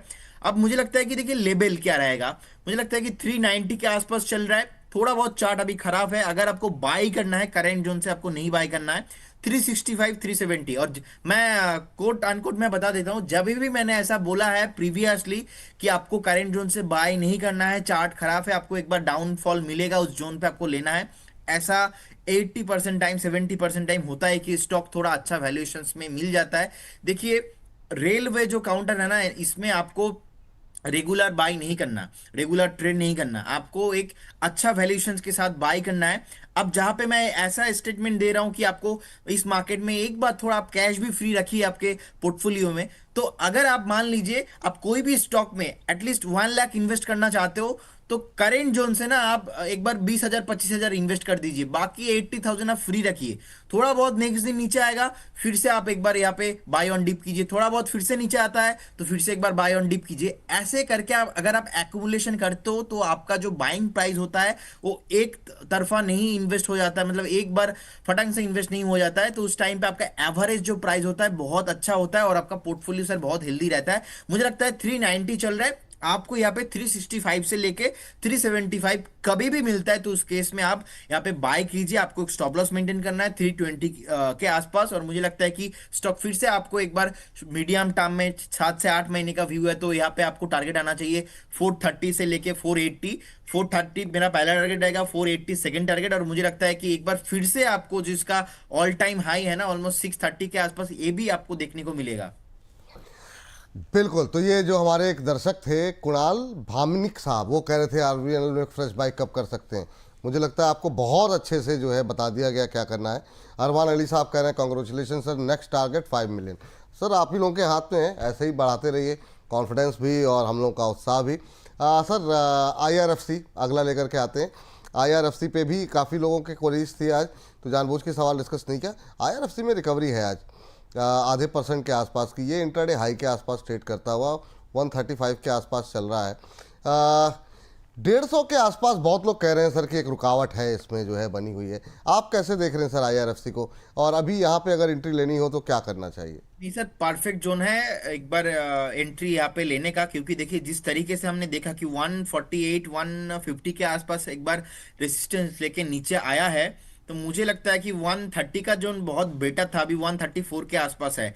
अब कल और आज दोनों दिन ही थोड़ा रिकवरी मोड पे है, मुझे लगता है कि करंट जोन से आप बाय करके जा सकते हो, लेकिन 6 से 8 महीने का व्यू रहेगा। यहाँ पे पहला जो टारगेट होगा सर, यहाँ पे शॉर्ट टाइम के लिए 149 150 के आसपास एग्जैक्टली एक रेजिस्टेंस है, अगर इसके ऊपर क्रॉस होता है तो मुझे लगता है कि यहाँ पे फिर से आपको यहाँ पे 175 से लेके 200 का टारगेट आना चाहिए। इनफैक्ट 200 के ऊपर सस्टेन करने पर आपको ऑल लाइफ टाइम हाई देखने को मिलेगा, नीला खुला आकाश में स्टॉक चला जाएगा, और आप करेंट जोन से बाय करके जा सकते हो। और make sure the theme for next 6 to 8 months। ठीक है सर, ये बात हो गई। अगली कंपनी लेकर के आते हैं टीटागढ़। यहाँ पर भी काफ़ी क्वेरीज रहती हैं टीटागढ़ को लेकर के कि क्या करना चाहिए। बीच में एक अच्छी रैली रही थी, आज भी 1% के आसपास की रैली देखने को मिल रही है। 875 का लेवल देखने को मिल रहा है। आपकी टिप्पणी क्या रहेगी, टीटागढ़ में एंट्री के लिए क्या लेवल रहेगा, और जिनके पास है क्या करें? याद आ गया एक बात, जब हमने बजट का दिन शो किया था सर, उस टाइम पे ये ना बेसिकली चल रहा था ऑलमोस्ट बजट का दिन 980 के आसपास, और हमने बताया था कि 950 के आसपास एक बार स्टॉप लॉस मेंटेन कीजिए, अगर कभी भी स्टॉप लॉस हिट होता है तो ब्रेक कीजिए। देखिए जिस बार 950 स्टॉप लॉस हिट हुआ, उसके बाद हमने देखा स्टॉक ऑलमोस्ट 687 लो लगा के अभी थोड़ा बहुत अपना 874 के आसपास चल रहा है। सर इसका बीटा बहुत हाई है, और मुझे लगता है कि एक बार जो है बॉटम हो चुका है, बॉटम होने के बाद फिर से एक बार रिट्रेसमेंट पॉसिबल है, मतलब ऑलमोस्ट फिर से यहाँ पे भी ऑलमोस्ट 70 से 80 पॉइंट नीचे आने का पोटेंशियल तो मैं दिखाई देता है चार्ट में। तो मेरे सर मानना ऐसा है कि इस काउंटर पे आप करेंट जोन से आपको बाय नहीं करना चाहिए। जिनके पास है बने रहिए। एक बार कभी भी 840 से लेके 850 का प्राइस मिलता है, उस टाइम पे अगर नीचे रहता है आपको पूछने का भी जरूरत नहीं है, तब जाके आप बाय कीजिए। आपको फिर से इस काउंटर 950 और 1000 के ऊपर जाते हुए दिखेंगे। ठीक। सर अभी आपने जब आईआरएफसी पे बोल रहे थे, एक हमारे जो दर्शक हैं, क्योंकि उन्होंने 145 पे लिया हुआ है, सोमनाथ करबाकर जी, काफ़ी रिक्वेस्ट उनकी है, तो वो उनका सवाल दिखा नहीं मुझे, और अब दिखा तो मुझे लगा कि एक बार आपसे पूछ लें कि जरा इनको बता दीजिए क्या करना चाहिए। 145 पे लिया हुआ है सर इन्होंने। आप बने रहिए। एक बार अगर कभी भी करंट जोन से आप चाहो तो एवरेज करके जा सकते हो। आपका स्टॉप लॉस होना चाहिए 110। 110 में स्टॉप लॉस मेंटेन कीजिए। 145 146 के आसपास आपका बाइंग है। आप एग्जिट करेंगे ऑल टाइम हाई देने के बाद भी और 10% चलेगा उसके बाद। अभी आप एग्जिट करने का कोई ऐसा खराब सिचुएशन नहीं है। एंटायर थीम अभी चला नहीं है, थोड़ा बहुत आपको टाइम देना पड़ेगा। आपको मिलेंगे प्राइस 220 225 भी प्राइस मिलेंगे। आपका बाइंग है इजीली तो आपको 180 190 का प्राइस भी मिलेगा। सो 110 का स्टॉप लॉस मेंटेन कीजिए और बने रहिए बस। बने रहिए, ये आपके लिए सलाह यहाँ पर है। और इस बीच बहुत सारे लोग जैसे हमारे प्राइम मेंबर हैं सवाल भेज रहे हैं, आईएफसीआई पे है, ब्लैक बॉक्स पे। थोड़ा सा वेट कर लीजिए, अगर समय बचेगा लास्ट में जो है ना, आप लोगों के एक साथ 5-7 सवाल ले लेंगे, तो थोड़ा सा भी वेट करिए, क्योंकि अभी ये जो थीम है इसको कंप्लीट हो जाने दीजिए। सर JWL देखिए, ये भी एक मतलब शेयर जो है ऐसा रहा, काफ़ी अच्छा चला भी, फिर गिरा भी। 750 का हाई लगाने के बाद से ये काफ़ी तेज़ी से नीचे आया, अभी ये 400 के नीचे है। कैसे देख रहे हैं आप इसे? बहुत लोगों को बहुत पोटेंशियल नज़र आता है जुपिटर वैगन पे। सर बेसिकली 395 400 के आसपास देखिए रिसेंटली एक टॉप है, तो वहां पे अभी नीचे है 371 के आसपास। लेकिन आज का जो एक बार इसी हफ्ते का जो आज बेसिकली फर्स्ट डे है, ट्राइंग हो रहा है यहाँ पे एक बेस बना के ऊपर आने का, ऑलमोस्ट 395 400 का फिर से जाने का। लेकिन ये बेस कंफर्मेशन है कि नहीं, अगर नीचे आता है तो इस केस में फिर से आपको एक बार 355 से लेके 360 का प्राइस यहाँ पे आते हुए दिख सकते हैं।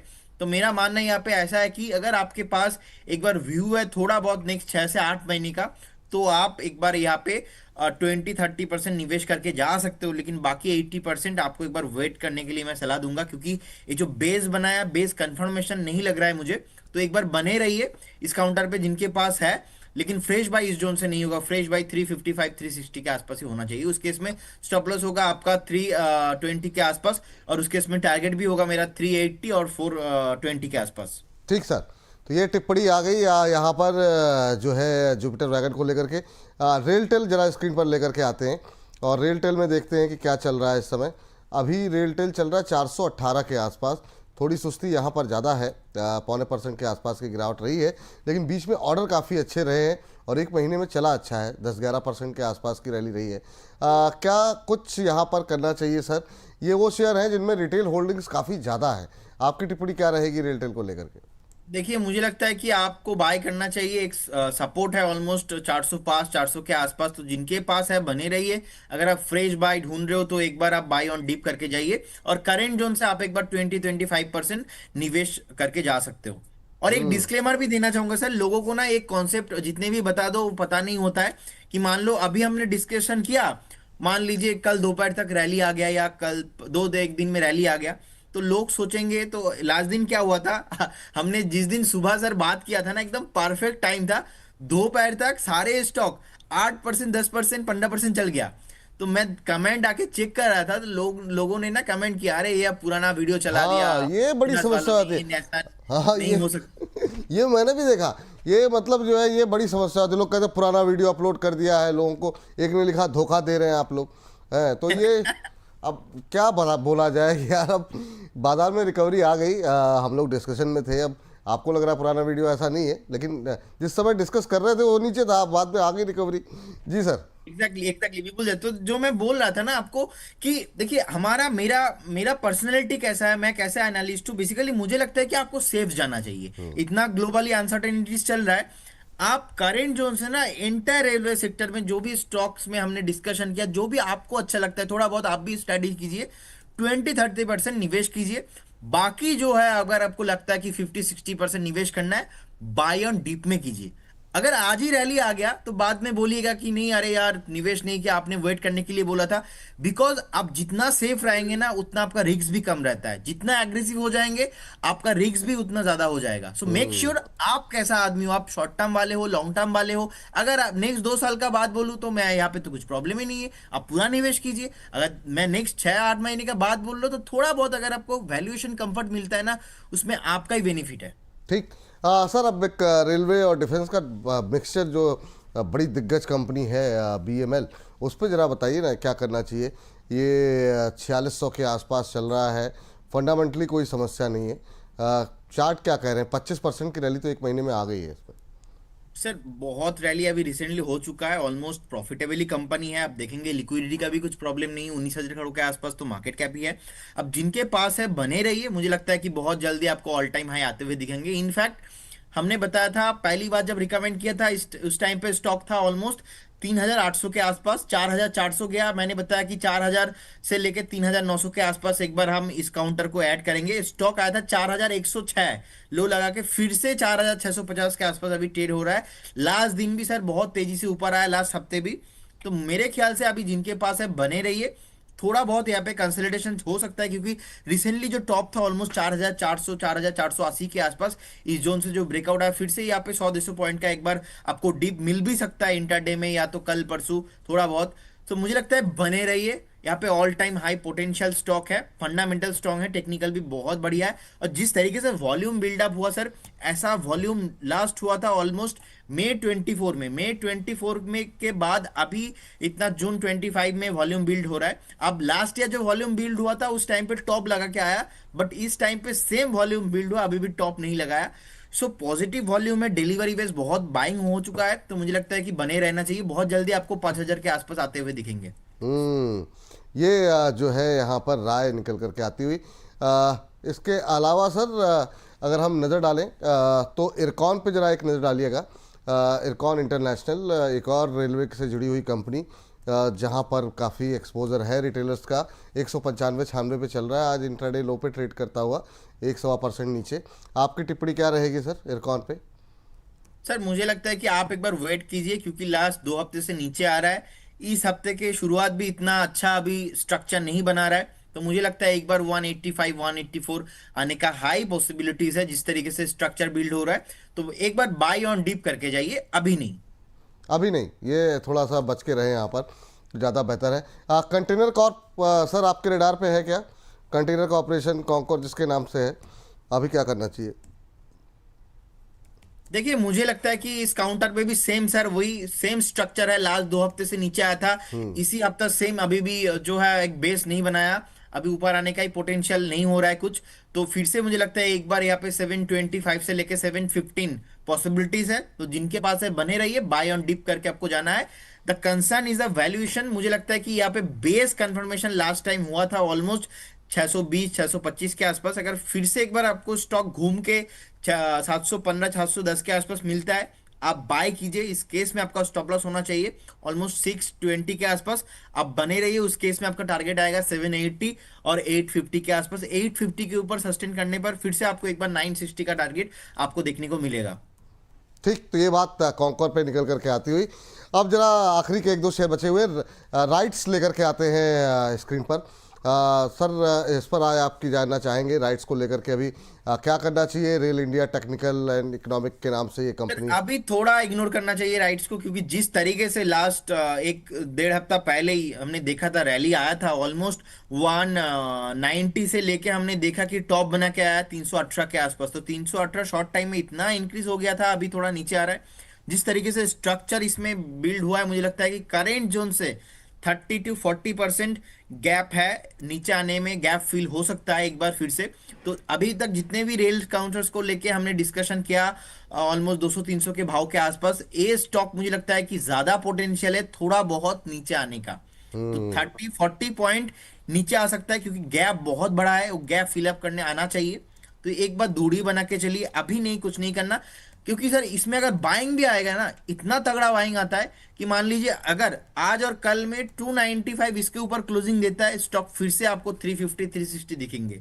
लेकिन गैप इतना ज्यादा है, पोटेंशियल लग रहा है कि एक बार फिर से आपको 240 250 के आसपास मिल सकता है। वो एक पोटेंशियल जोन रहेगा आपके लिए। अच्छा सर, ये काफ़ी सारे शेयरों पे बात हो गई। एक बार जब टेक्स मैकोरेल पे बात हो गई ना सर, जब हाँ, टेक्स। टेक्स में हो गया। हाँ, तो ये जरा जरा ये जो हमने IRFC, RVNL, Titagarh, Jupiter wagon, RailTel, BEML, IRCON, container corp, RITES, Texmaco पे बात हुई है, इनमें आपका कोई फेवरेट है क्या? और अगर दो तीन चुनने हों, चाहे वो इन्वेस्टमेंट पर्पज से, खासतौर से कि अगर 2 4 6 महीने के लिहाज से चुनना हो, तो आपकी पसंदीदा शेयरों में कौन से शामिल है, कोई है? देखिए सर, बीएमएल मुझे अच्छा लगता है। बीएमएल में मुझे लगता है कि देखिए जिस तरीके से एक बेस बना के अभी ऊपर है, तो बीएमएल आप बाई करके जा सकते हो। बाकी जो भी स्टॉक में सर हमने डिस्कस किया, एंटर द थीम ही मुझे पसंद है। बट मेरा यहाँ पे टर्म्स कंडीशन है। टर्म्स कंडीशन यह है कि अगर आप 100 रुपीज इन्वेस्ट करना चाहते हो, मेक श्योर आपका इन्वेस्टमेंट आज के दिन के हिसाब से 25% होना चाहिए। मेरा जो थॉट है यहाँ पे, बाय ऑन डीप करके आपको जाना है। अगर आज कल में चल भी जाता है, see you just don't worry about that कि क्यों चला, ऐसा आपको नहीं सोचना है। आप अगर नेक्स्ट 7 से 8 महीने का एक थीम पे इन्वेस्ट कर रहे हो, मेक श्योर आपका प्राइस भी आपके रिस्क के साथ एडजस्ट होना चाहिए। तो सर मैं आईआरएफसी, आरबीएनएल सबके साथ ही जाना पसंद करूंगा, लेकिन जिस तरीके से अभी स्ट्रक्चर बना है, मुझे लग रहा है कि थोड़ा इस हफ्ता भी थोड़ा डीप आपको मिलेगा। उस डीप में आप बाय करके जाइए, आपको जो भी अच्छा स्टॉक लगता है। मेरा एंटर द थीम पसंद है सर। मुझे लगता है कि डिफेंस के बाद अभी रेल में बहुत पोटेंशियल है। रेल उतना भागा नहीं है, जैसे कि एक टाइम में हमने देखा कि गोल्ड भागा था, सिल्वर हाँ। भागा नहीं है। तो सिल्वर को हम मिनी गोल्ड बोलते हैं। इस तरीके से ही सर डिफेंस में, सर डिफेंस भाग चुका है, लेकिन अभी रेलवे भागा नहीं है। रेलवे भी आपको मौका देगा। जिस तरीके से सर आज से 2 हफ्ता पहले एक दिन हमने डिस्कशन किया था, और एक दिन से सडनली 15-20% सारे स्टॉक भाग गया। मुझे लगता है जैसे कि आज हम डिस्कशन कर रहे हैं, आज से 3 महीना 4 महीना बाद सारे स्टॉक भागने वाला है। सो ऐसे करके सोचिए, निवेश कीजिए, उसके बाद आपको लॉस होने का चांसेस थोड़ा बहुत इक्विटी मार्केट में कम हो जाएगा। ठीक। ये बात यहाँ पर निकल करके आती हुई रेलवे को लेकर के आप सभी से उम्मीद है कि आपको ये जो है अच्छा लगा होगा हमारा सेगमेंट। तो इस सेगमेंट को यहीं पर करते हैं समाप्त, और जो है आगे बढ़ते हैं। और कुछ एक अगले 5 मिनट जो है हम ब्रोकर बोले की तरफ जाएं, उससे पहले 5 7 मिनट जो है बहुत सारे लोगों की जो क्वेरीज थी, जो लगातार आपसे पूछ रहे थे सर सवाल, पहले जरा मैं सोच रहा हूँ कि उनको उत्तर दे दिया जाए। हमारे संजय कुमार धूरी जी कह रहे हैं कि सर पहले मेरी सुप्रभात ले लीजिए, आप सबका दिन शुभ हो, परमात्मा से ही प्रार्थना है। आपका भी दिन, आपका जीवन सब मंगलकारी रहे, हमारी भी यही शुभकामनाएं हैं सर। तो सर, एक तो सौरभ गोयल जी बहुत देर से परेशान है ब्लैक बॉक्स को लेकर के। कह रहे हैं स्टॉप लॉस टारगेट बता दीजिए। इन्होंने 370 पे लिया हुआ है, कह रहे हैं अभी क्या करना चाहिए। तो ब्लैक बॉक्स अगर आपने कभी ट्रैक किया हो तो आपकी टिप्पणी जानना चाहेंगे, क्या करना चाहिए। 475 के आसपास चल रहा है, और उसी के आसपास इनकी 370 पे लिया हुआ, सॉरी।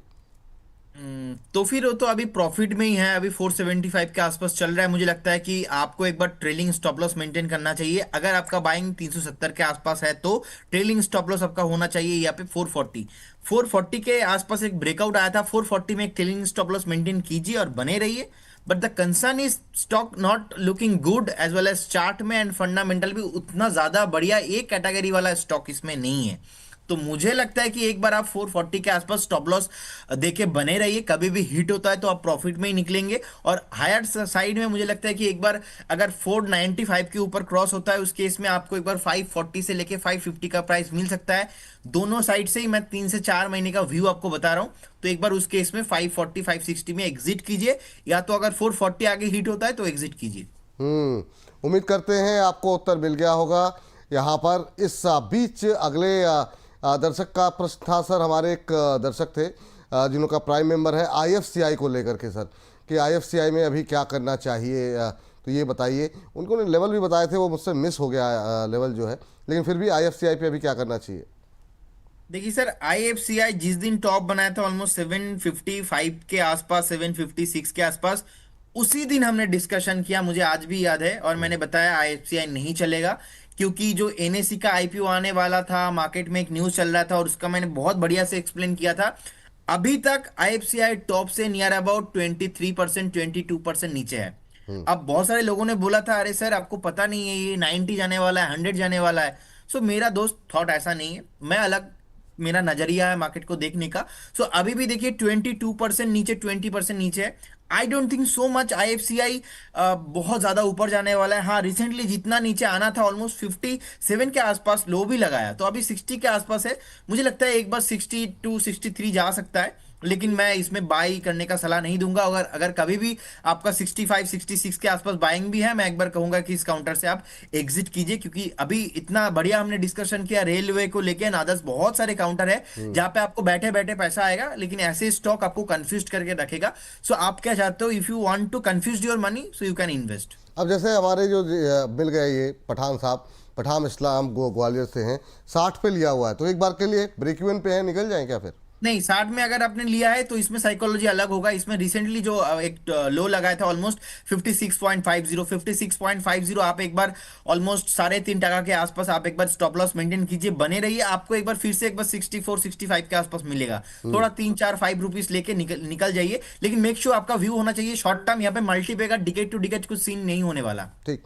ये बहुत सारे लोग जो आप लोग सवाल पूछ रहे हैं ना, जुपिटर वैगन, BDL, BEL, इन सब पे बहुत डिटेल में बातचीत हुई। आप या तो दोबारा देख लीजिएगा या अलग अलग सेगमेंट के रूप में भी हम इसे अपलोड करते हैं, तो आप वहाँ पर जाके चेक कीजिएगा। और डिफेंस और रेलवे पे तो लगातार ही बात कर रहे हैं, तो वो थोड़ा सा आप लोग देखिए, क्योंकि बार बार एक ही शेयर पे बात करना थोड़ा सा ठीक नहीं है। बाकी लोगों के बहुत सारे सवाल रह जा रहे हैं, तो सर, जी सर मैं कुछ। बोल रहा था, हाँ। आजकल कोई सुजलान को लेके नहीं पूछ रहा है क्या? क्योंकि बहुत लोगों ने मुझे बोला, अरे सर चल जाएगा, क्या बता रहे हो? मैं, मेरा स्टेटमेंट से आज तक हिला नहीं। बाय नहीं, नहीं करना मतलब नहीं करना है। अब आने दीजिए सवाल, फिर मैं आपसे सवाल तो रहते हैं बीच बीच में थोड़ा सा, मतलब वो मतलब कहते हैं ना कि अब ठीक है, अब तो इसको एक दिन बाद 2 दिन बाद डिस्कस करेंगे, तो डिस्कस करेंगे अभी उसको। ये सवाल तो रहते ही हैं, अभी देखते हैं, जैसे मेरी आंखों के सामने से गुजरेगा तब आपको बताएंगे। हमारे एक और प्राइम मेंबर हैं अभिषेक गुप्ता, MNM 3120 पर लिया हुआ है 10 शेयर। सर ऑटो पे क्या करें सर? अभी बहुत लोगों के क्वेश्चन है, बहुत लोगों की पोजीशन भी है। ऑटो को लेकर के आपका कुछ मतलब एज अ सेक्टर कोई थॉट है, या सेक्टर ये स्टॉक स्पेसिफिक ही रहना चाहिए अभी? देखिए, मुझे लगता है कि सेक्टर स्टॉक स्पेसिफिक रहना चाहिए, तो स्टॉक स्पेसिफिक ज्यादा अच्छा होता है। महिंद्रा एंड महिंद्रा का चार्ट सर बहुत ही स्ट्रांग है। इनफैक्ट जिस तरीके से लास्ट 5 से 7 साल एक रिटर्न दिया, पैसा बना के दिया, बहुत अट्रैक्टिव लग रहा है मुझे। आज के दिन के हिसाब से भी जो वैल्यूएशन है 3140 के आसपास। इनफैक्ट एक डिस्क्लेमर भी देना चाहूंगा कि बहुत जल्दी महिंद्रा महिंद्रा हमारा जो प्रोडक्ट मॉडल पोर्टफोलियो है, उस मॉडल पोर्टफोलियो में भी होने वाला है। इनफैक्ट नेक्स्ट वीक ही होने वाला है। और मुझे लगता है कि यहाँ से फ्रेश ना, अगर आप 1.5 से 2 साल का एक व्यू रखते हो, 25% 30% मूवमेंट आप साइड में very not a big deal. और आपके पास स्टॉप लॉस होना चाहिए। स्टॉप लॉस रहेगा आपका 2850, बने रहिए। आपका टारगेट आ गया पहला 3650, उसके बाद 3800 का भी जाने का हाईली पॉसिबिलिटीज है। तो सर एक रेंज बाउंड में बहुत टाइम से फंसा हुआ था। इनफैक्ट हम देखेंगे कि लास्ट ईयर जून से लेके अभी तक स्टॉक ने ज्यादा मोमेंटम नहीं दिया। तो मुझे लगता है कि बहुत जल्दी ये जो टाइम करेक्शन चल रहा था, इसका एंड होने वाला है। और इसमें ब्रेकआउट देने के बाद एक बार अगर 3200 के ऊपर सस्टेन कर गया, तो स्टॉक में फ्रेश नीला खुला आकाश और जो है 52 वीक हाई वो देखने को मिलेगा। बने रहिए। और ओवरऑल थीम सर मुझे पसंद है, लेकिन जितने भी ऑटो काउंट सर है, सब में नहीं, स्टॉक स्पेसिफिक मुझे जाना बहुत पसंद है। ठीक है सर, ये बात यहाँ पर निकल करके आती हुई, और एक टिप्पणी और उसके बाद से ब्रोकर बोले शुरू करते हैं। तो सर अभी हमारे एक दर्शक हैं, वो जानना राहुल नामदेव जी, प्राइम मेंबर हैं, ज्योति CNC में कह रहे हैं कि क्या करना चाहिए। तो ज्योति CNC अगर आप पे टिप्पणी करना चाहें तो आप क्या टिप्पणी करना चाहेंगे? देखिए, ज्योति सीएनसी अभी बेसिकली एक बेस बनाने के बाद धीरे धीरे ऊपर आने का कोशिश हो रहा है। इसमें आपको बहुत ही छोटा सा स्टॉप लॉस यहाँ पे मेंटेन करना है, वो रहेगा 1085। अगर अभी भी हिट होता है कभी भी, तो आपको निकल जाना चाहिए। मुझे लगता है नहीं कि इसमें ज्यादा पोटेंशियल है। आज का भी डे लो देखेंगे 1089 है, तो 1085 स्टॉप लॉस मेंटेन कीजिए और बने रहिए। अगर आज का जो लो है ब्रेक नहीं होता है, 1085 के ऊपर सस्टेन हो जाता है, हाई पॉसिबिलिटीज है यहाँ से फिर से एक बार 100 से 150 पॉइंट ऊपर आपको देखने को मिलेगा। तो बने रहिए with A stop loss of 1085। चलिए ठीक, इसी के साथ अब शुरू करते हैं हमारा विशेष सेगमेंट, जिसका नाम है ब्रोकर बोले।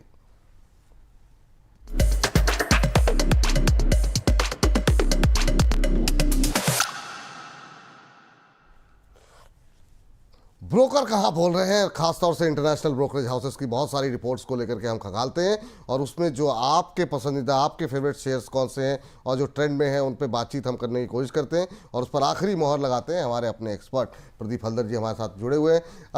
बताइए, हर्ष के साथ हर्ष हमारे साथ जुड़ चुके हैं। हर्ष, आज की पहली कंपनी कौन सी होगी? पहली कंपनी है भारतीय एयरटेल की, हम लोग बात कर लेते हैं। यहाँ पे जेफरीज की रिपोर्ट है, खरीदारी की सलाह दी है और 2350 रुपए के प्रति शेयर के भाव का लक्ष्य दिया है। मौजूदा भाव से करीब 27% का अपसाइड इनको दिख रहा है। सबसे पहली चीज इनका कहना है कि जो वैल्यूएशन है इनको काफ़ी अट्रैक्टिव दिख रहे हैं। अभी भी इनको लगता है कि री रेटिंग की गुंजाइश है। भारत की कंजम्पशन स्टोरी को ये बहुत अच्छे से प्ले कर रहे हैं, ये जेफरीज का मानना है। साथ ही इनका ये भी कहना है कि आने वाले दिनों में कंपनी का मार्केट शेयर और बढ़ता हुआ दिख सकता है। कंपटीशन काफ़ी लो है, इसका फ़ायदा कंपनी उठा रही है। इसके अलावा इनका कहना है कि हायर फ्री कैश फ्लो में कंपनी है, जो एक अच्छी चीज़ है। साथ ही इनका कहना है कि आने वाले दिनों में यहाँ पर रिटर्न ऑन इन्वेस्टमेंट कैपिटल में भी सुधार देखने को मिल सकता है। ये बात जो है भारतीय एयरटेल को लेकर के निकल के आती हुई 1942 का लेवल देखने को मिल रहा है। सर, आपकी टिप्पणी क्या रहेगी? 2350 तक के टारगेट निकल के आए हैं, सहमत हैं आप इस रिपोर्ट से? बिल्कुल सर, मैं पॉजिटिव हूँ भारतीय एयरटेल को लेके। इनफैक्ट नीट प्रॉफिट आप देखेंगे 37,000 करोड़ के आसपास है। मार्केट कैप ऑलमोस्ट 11,65,000 करोड़ के आसपास है। बुक वैल्यू भी बहुत अट्रैक्टिव है करंट प्राइस के साथ, मुझे लगता है कि बहुत बढ़िया है। रिसेंटली देखिए 2-4 दिन 5 दिन थोड़ा बहुत चल चुका है। इनफैक्ट मैं तो मानता हूँ कि इंडेक्स में ना बहुत बढ़िया लेवल का जो है इंडेक्स मैनेजमेंट चल रहा है, कुछ स्टॉक स्पेसिफिक। तो मुझे लगता है रिलायंस इंडस्ट्री और भारतीय एयरटेल पे बहुत बढ़िया से मैनेज हो रहा है। देखिए जिस तरीके से प्रोमोटर की भी होल्डिंग है ऑलमोस्ट 52% के आसपास। प्रॉफिट ग्रोथ आप देखेंगे लास्ट 5 साल का जो सीएजीआर है ऑलमोस्ट 30.6% के आसपास। डिविडेंड भी बहुत बढ़िया देता है। सो अगर आपने बाय किया है स्टॉक, आपके पास होल्डिंग पे है, लास्ट टाइम पे भी कंपनी ऑलमोस्ट 38.8% के आसपास कंपनी ने डिविडेंड प्रोवाइड किया है। इनफैक्ट मुझे लगता है कि टेलीकॉम में नंबर 1 कंपनी है। लास्ट मार्च का भी अगर हम क्लोजिंग का सेल्स देखते हो ऑलमोस्ट 47,876 करोड़ के आसपास। सो मैं तो जाना पसंद करूंगा। रिसेंटली देखिए जो अभी का प्राइस चल रहा है, मुझे लगता है कि 1935 के आसपास ये जो एक बहुत बढ़िया सपोर्ट के आसपास स्टॉक है और थोड़ा बहुत स्टॉक चला है। आज का भी देखिए डे हाई देखेंगे थोड़ा बहुत ऊपर से हल्का हुआ है। मैं बाय ऑन डिप करना यहाँ पे पसंद करूंगा। 1850 से लेके 1880 कभी भी आता है तो इस केस में आप बाय कीजिए। थोड़ा बहुत आपको लोअर टाइम फ्रेम में इसको लेना है और इस केस में मेरा टारगेट भी होगा पहला 2250 और सेकंड मुझे लगता है कि 2350 बहुत कम है, ये तो 2500 तक भी आने वाला है स्टॉक। तो बाय ऑन डिप कीजिए, बने रहिए। फंडामेंटल टेक्निकल जबरदस्त कंपनी है। सर, आज इंट्राडे में देखिए कुछ हो रहा है क्या यहाँ पर? सिर्फ मतलब चार्ट पे इंट्राडे पे जरा एक बार चेक कीजिए। रिकवरी काफ़ी तेज़ी से आती हुई इंट्राडे लो से रिकवर हुआ है पिछले मुश्किल से 3-4-5 मिनट के अंदर। अब 1946 क्या कुछ अपॉर्चुनिटी है क्या यहाँ पर? सर बिल्कुल यहाँ पे अपॉर्चुनिटी है। डे हाई पे ट्रेड हो रहा है। इंटर डे में अगर आप लेना चाहते हो, लेकिन लास्ट 5 मिनट का चार्ट मैं लास्ट आधा घंटे का देख रहा हूँ, लगातार हाई और हाई क्लोजिंग हो रहा है लास्ट 5 मिनट में। तो मुझे लगता है एज पर द इंटरप्रिटेशन आज या तो कल परसों तक आना चाहिए। ऑलमोस्ट 1975 1980 के आसपास जाना चाहिए। तो जिनके पास है बने रहिए, लेकिन अगर इन्वेस्टमेंट करना है थोड़ा बहुत डीप के लिए वेट कीजिए। ठीक, नज़र बना करके रखिए। यहाँ पर अभी आधे % के आसपास की तेज़ी आ गई है। 1946 1950 1947 के आसपास ट्रेड करता हुआ। तो रिकवरी पिछले कुछ दिनों में काफ़ी तेज़ी के साथ आती हुई यहाँ पर देखने को मिल रही है। और आगे बढ़ते हैं अगली कंपनी के पास। हर्ष के पास दोबारा चलते हैं। हर्ष, बताइए आज की दूसरी कंपनी कौन सी होगी? जी, दूसरी company Aditya Birla lifestyle brand की हम लोग बात कर लेते हैं यहाँ पर। और बर्नस्टीन की रिपोर्ट है, खरीदारी की सलाह दी है, 215 का यहाँ पे लक्ष्य दिया गया। अभी स्टॉक जो 168 के आसपास यहाँ पर ट्रेड कर रहा है। अब इनका कहना है कि वित्त वर्ष 2025 में जो कंपनी का एबिटा है वो 600 करोड़ से ज़्यादा बढ़ने की उम्मीद जताई जा रही है। साथ ही वित्त वर्ष 2025 से लेके वित्त वर्ष 2027 तक यहाँ पे 10 से लेके 11% तक रेगुलर ग्रोथ ये भी बढ़ने की संभावना है। इनका ये भी कहना है बर्नस्टीन का कि कंपनी का मकसद जो है, कोशिश जो है ये है कि कुछ सालों में जो मार्जिन है उसमें 300 बीपीएस पॉइंट की बढ़ोतरी की जा सके। और डीमर्जर के बाद कंपनी के पास करीब 700 से 800 करोड़ का कर्ज आ गया है। मैनेजमेंट पूरी कोशिश करेगी कि इसको भी 2 से 3 साल में यहाँ पे खत्म किया जा सके। और नेट कैश कंपनी जो है, कंपनी निवेशक अगर जानना चाहते हैं तो इनका कहना है कि वित्त वर्ष 2028 में नेट कैश कंपनी हो सकती है, यानी कि कर्ज तमाम तरह के चुका सकती है। ये आदित्य बिरला लाइफस्टाइल को लेकर के? जी, लाइफस्टाइल ब्रांड। जी, लाइफस्टाइल ब्रांड को लेकर। चलिए ठीक है, ये बात यहाँ पर निकल करके आती हुई। और अभी जो है हम देख रहे हैं कि ये शेयर जो है 160-62 के आसपास चलता हुआ।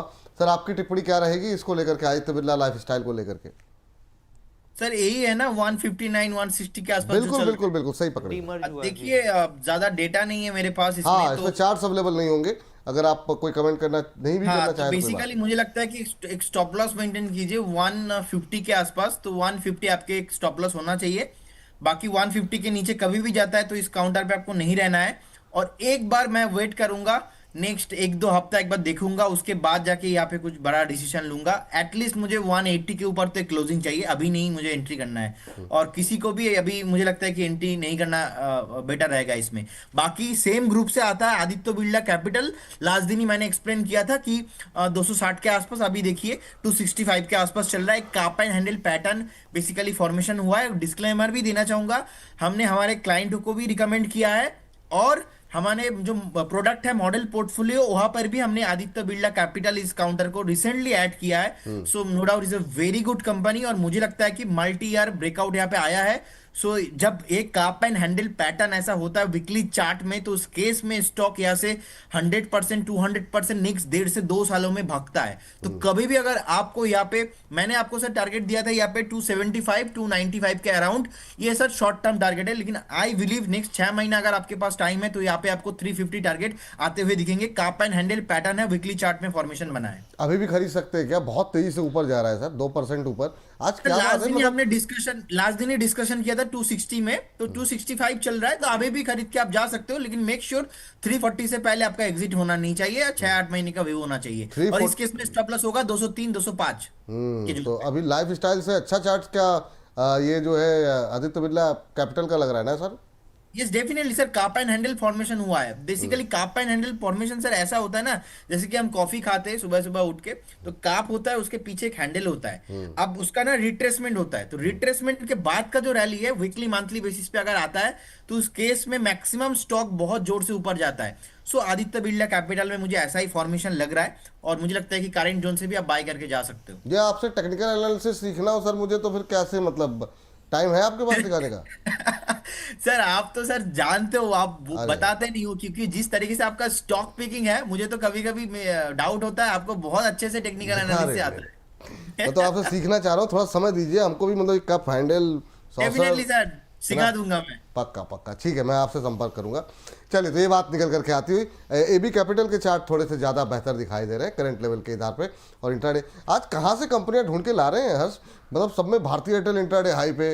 अब चलिए लाइफ स्टाइल पे नहीं तो बिरला कैपिटल, एबी कैपिटल जो है, भारतीय एयरटेल, एबी कैपिटल, ये सब इंट्राडे हाई पे ट्रेड करते हुए इस गिरते बाजार में शानदार मूव देखने को मिल रहा है। जी हर्ष, तीसरी कंपनी क्या है? जी, सनटेक रियलिटी की हम लोग बात कर लेते हैं। यहाँ पे तीसरी कंपनी है, और इक्विटीज़ की यहाँ पे रिपोर्ट आई है। खरीदारी की सलाह दी है, 543 रुपये का इन्होंने लक्ष्य दिया है। और इनका सबसे पहले ये कहना है कि कंपनी जो है बीकेसी और साथ ही निपेन सी रोड तक के जो प्रोजेक्ट्स कंपनी ने बनाए हैं, काफ़ी अच्छी वैल्यू कमाई है वहाँ पे कंपनी ने। इसका जो ट्रैक रिकॉर्ड है वो काफ़ी मजबूत है। यहाँ पे अगर ग्रॉस डेवलपमेंट वैल्यू की बात करें तो वो 39,370 करोड़ के आसपास है। यहाँ पे इनका पोर्टफोलियो काफ़ी डाइवर्सिफाई है, जिसमें आप रिहायशी की बात करें, अल्ट्रा लग्जरी अगर हम देखें तो लग्जरी की, अल्ट्रा लग्जरी की और एस्पिरेशनल प्रोजेक्ट्स पर फोकस करती है कंपनी। और इसमें इनका ये भी कहना है कि बीकेसी के अंदर इनके 2 कमर्शियल प्रोजेक्ट्स भी हैं, बेसिकली प्रॉपर्टीज़ भी हैं, जिससे आज सालाना 70 करोड़ की यहाँ पर एनुइटी इनकम भी होती है। आने वाले 4 से 5 सालों में ब्रोकरेज का मानना है कि कमाई जो है इनकी 5 गुना तक बढ़ सकती है।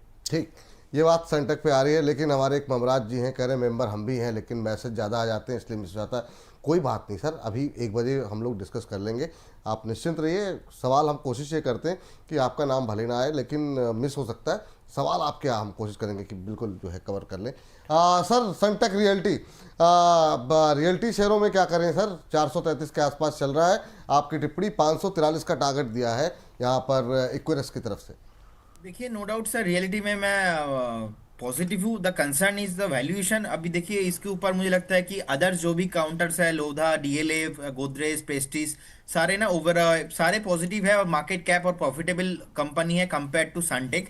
सो मुझे लगता है कि एक बार अगर हम देखेंगे कि चार्ट में भी देखिए जिस तरीके से अभी 433 के आसपास चल रहा है, जिस तरीके से स्ट्रक्चर पैटर्न बना है, मुझे लगता है बहुत जल्दी आपको यहाँ पे एक बार 405 से लेके 410 आना चाहिए। मैं इस काउंटर पे एक बार सर इग्नोर करूंगा। नेगेटिव में नहीं हूं, मैं न्यूट्रल हूं, क्योंकि फंडामेंटल उतना अट्रैक्टिव है नहीं। अब अगर लेना है तो मुझे बहुत अच्छा वैल्यूएशन के साथ लेना है, और मुझे लगता है कि एक बार 390 385 अगर नहीं आता है तो उस केस में मैं बाई नहीं करूंगा इस काउंटर को। जी, इस बीच जो है अगली कंपनी पे चलते हैं हर्ष के पास। हर्ष, आज की आखिरी कंपनी बताइए कौन सी होगी? आखिरी कंपनी केफिन टेक्नोलॉजीज की हम लोग बात कर लेते हैं। यहाँ पर जेफरीज की रिपोर्ट है, खरीदारी की सलाह दी और 1460 रुपए का यहाँ पे इन्होंने लक्ष्य दिया है स्टॉक पर। इनका सबसे पहले कहना है कि घरेलू जो कारोबार है कंपनी बहुत अच्छा कर रही है, कुछ किसी तरह की कोई कंसर्न हमको अभी फिलहाल के लिए नहीं दिख रहे हैं। यहाँ पे ग्लोबल स्तर पर कंपनी के अंदर वो काबिलियत है कि ग्लोबल स्तर की एक बड़ी कंपनी बन सकती है, यहाँ पे प्लेटफॉर्म बन सकता है। मुनाफा हर साल 20% की दर से बढ़ने की संभावना जता रहे हैं ये ब्रोकरेज, और इनका कहना है कि मैनेजमेंट जो है काफ़ी ज़्यादा एग्रेसिव है यहाँ पे मर्जर्स और एक्विजिशंस को लेकर, और इसका फ़ायदा आने वाले सालों में भी दिखेगा। और इनका कहना है कि कई बड़े बाज़ारों में कंपनी मौजूद है और अब जो है जो बड़े बड़े क्लाइंट्स हैं उनके तरफ फोकस किया जा रहा है। ठीक, के फिनटेक, इस पे शायद आपकी भी कॉल थी सर ना? सर मेरा कॉल भी था, कॉल एक्टिव भी है, और मैं चार्ट लेके आधा घंटे से बैठा भी हूँ। एक बार सोचा था कि आज कॉल देंगे तो एकदम परफेक्ट, तो वाह, हर्ष जी ने दिखाया, लेकिन मैं आज बात हर्ष ने मतलब करते चुनाव, मतलब मुझे लगता है ये भी चार्ट वार्ट देख करके लेकर के आए हर्ष। अरे हर्ष जी को भी आता है सर टेक्निकल एनालिसिस। बहुत मेरे कुछ को आता तो सर, डाउट एक है, तो मुझे सबको लगता आता है है। हेयर कट करवाया जो ना, जो इनकी स्मार्टनेस बड़ी है, उसका भी असर है इसमें। Thank you sir. देखिए सर, काउंटर बहुत फेवरेट है। जिस तरीके से देखिए हमने पीक किया था उस टाइम पे ऑलमोस्ट 1200 के ओ, फ्रीज हो आसपास गए। था। हाँ, क्यों हमने पिक किया था, इसके पीछे रीजन क्या है? देखिए केफिन टेक का मेनली काम क्या है। केफिन टेक टेक्नोलॉजी कंपनी है बेसिकली। इंडिया में जितने भी म्यूचुअल फंड डिस्ट्रीब्यूटर है सर, उनको केफिन टेक ना सारे जो फिचिंग डेटा है ना, केफिन टेक प्रोवाइड करता है, कैम्स प्रोवाइड करता है। तो इसीलिए आप देखेंगे जितने भी सिक्योरिटीज काउंटर है, जो कोई भी ब्रोकिंग हाउस कंपनी है, सारा अभी सिक्योरिटीज रिलेटेड कंपनी भाग रहा है। सीडीएसएल भागा है, अभी इसमें बीएसई बहुत जोर से चला है। अब केफिन टेक उतना भागा नहीं था, पोटेंशियल है बहुत, आज भी देखिए 4.5% ऊपर है। तो मेरे ख्याल से आपके पास होना चाहिए। और अगर आपने बोनस को फॉलो किया है तो बोनस में हमने बताया भी है केफिन टेक को लेके। अभी यहाँ से 130 पॉइंट अभी चल रहा है, हमने 1200 के आसपास आइडेंटिफाई किया था, अभी 1327 के आसपास चल रहा है। मुझे लगता है कि जिस तरीके से स्ट्रक्चर बिल्ड हुआ है सर, 1450 बहुत जल्दी आने वाला है, और 1450 अगर एक बार आता है उसके बाद मुझे लगता है कि ऑल टाइम हाई भी पॉसिबिलिटीज है। जिनके पास है बने रहिए, जिनके पास है बने रहिए। और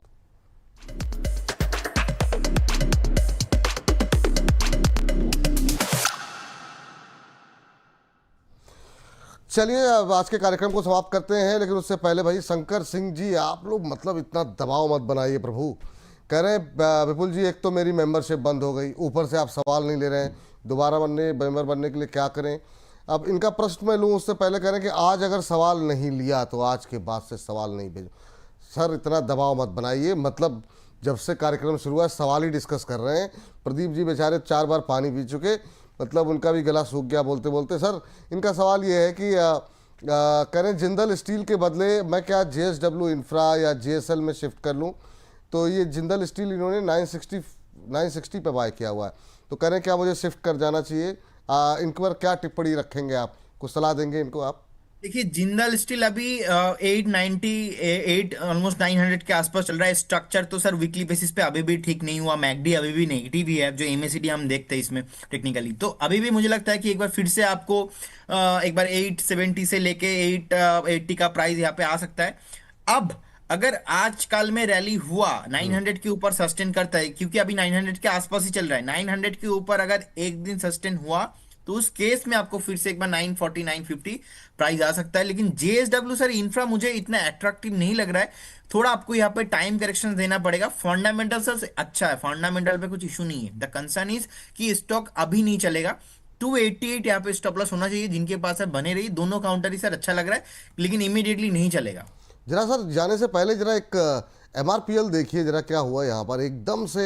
हालांकि अब थोड़ा सा नीचे आया है, बातचीत में मिस हो गया, लेकिन बहुत तेज़ी के साथ जो है पिछले कुछ मिनटों में तेज़ी यहाँ पर आई है 142-43 के आसपास।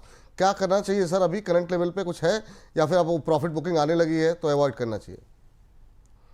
देखिए, मुझे लगता है कि जितना भागा था आज के लिए तो ऑलरेडी भाग चुका है। अगर हम 5 मिनट का भी स्ट्रक्चर देखेंगे, no doubt is a very good structure and profitable company है, इसमें ज्यादा कुछ प्रॉब्लम नहीं है। मुझे लगता है कि 145 के आसपास 145 के आसपास टॉप बनाया है, 143 142 के आसपास चल रहा है। बने रहिए, ऐसा कुछ स्ट्रक्चर वाइज खराब नहीं है, लेकिन फ्रेश बाई करना थोड़ा बहुत रिस्की हो सकता है। और चेन्नई पर देखिए सर, ऑलमोस्ट हमने देखा कि निफ्टी देखिए कितना अच्छे से रिकवर हो चुका है। आपने जब शुरू में ही बताया था कि सर आज रिकवरी हो सकता है क्या, थोड़ा उस टाइम पे ऑलमोस्ट 24,870 के आसपास चल रहा था, अभी 923 के आसपास चल रहा है। सर रिकवरी आ रहा है, लेकिन उतना भी अट्रैक्टिव नहीं हो रहा है मार्केट। सर, लेकिन ये है कि आप यकीन मानिए अगर आज सेकंड हाफ में नहीं आई तो कल आ जाएगी, क्योंकि बाजार एकदम में एकदम सर पॉसिबल है, पॉसिबल है। तो ये मतलब जो है जिस तरीके से बाजार अगर हम देखें तो 100 पॉइंट तो रिकवर हो गया। 24,824 का लो लगाया था आज इंट्राडे में, वहाँ से अगर हम देखें तो 100 पॉइंट की रिकवरी है।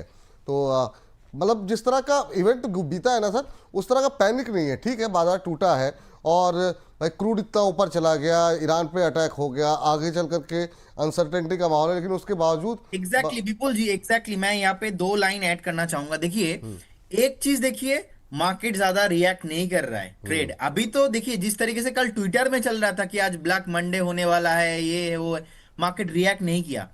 अभी बहुत सारे लोगों का ना ऐसा ऐसा भी ट्वीट आ रहा था ट्विटर में, और मैं तो फेसबुक में बहुत एक्टिव रहता हूँ, तो फेसबुक में ऐसा ऐसा भी डीम आ रहा था, क्या सर आज 1000 पॉइंट गैप डाउन ओपन होगा, ये वो। तो मार्केट ना नीचे नहीं आया, तो कहीं ना कहीं देखिए मार्केट नीचे नहीं आ रहा है, मार्केट 25,000 के ऊपर सस्टेन भी नहीं हो रहा है। सो मुझे जो लग रहा है ना, एक बार मार्केट फिर से ये सारा बहुत कुछ रिकवरी होके ऊपर भी आने का पॉसिबिलिटीज है, लेकिन फॉर द सेफर साइड मेरा सर वही स्टेटमेंट रहेगा, थोड़ा बहुत आप कैश में बैठे रहिए तो अच्छा होगा।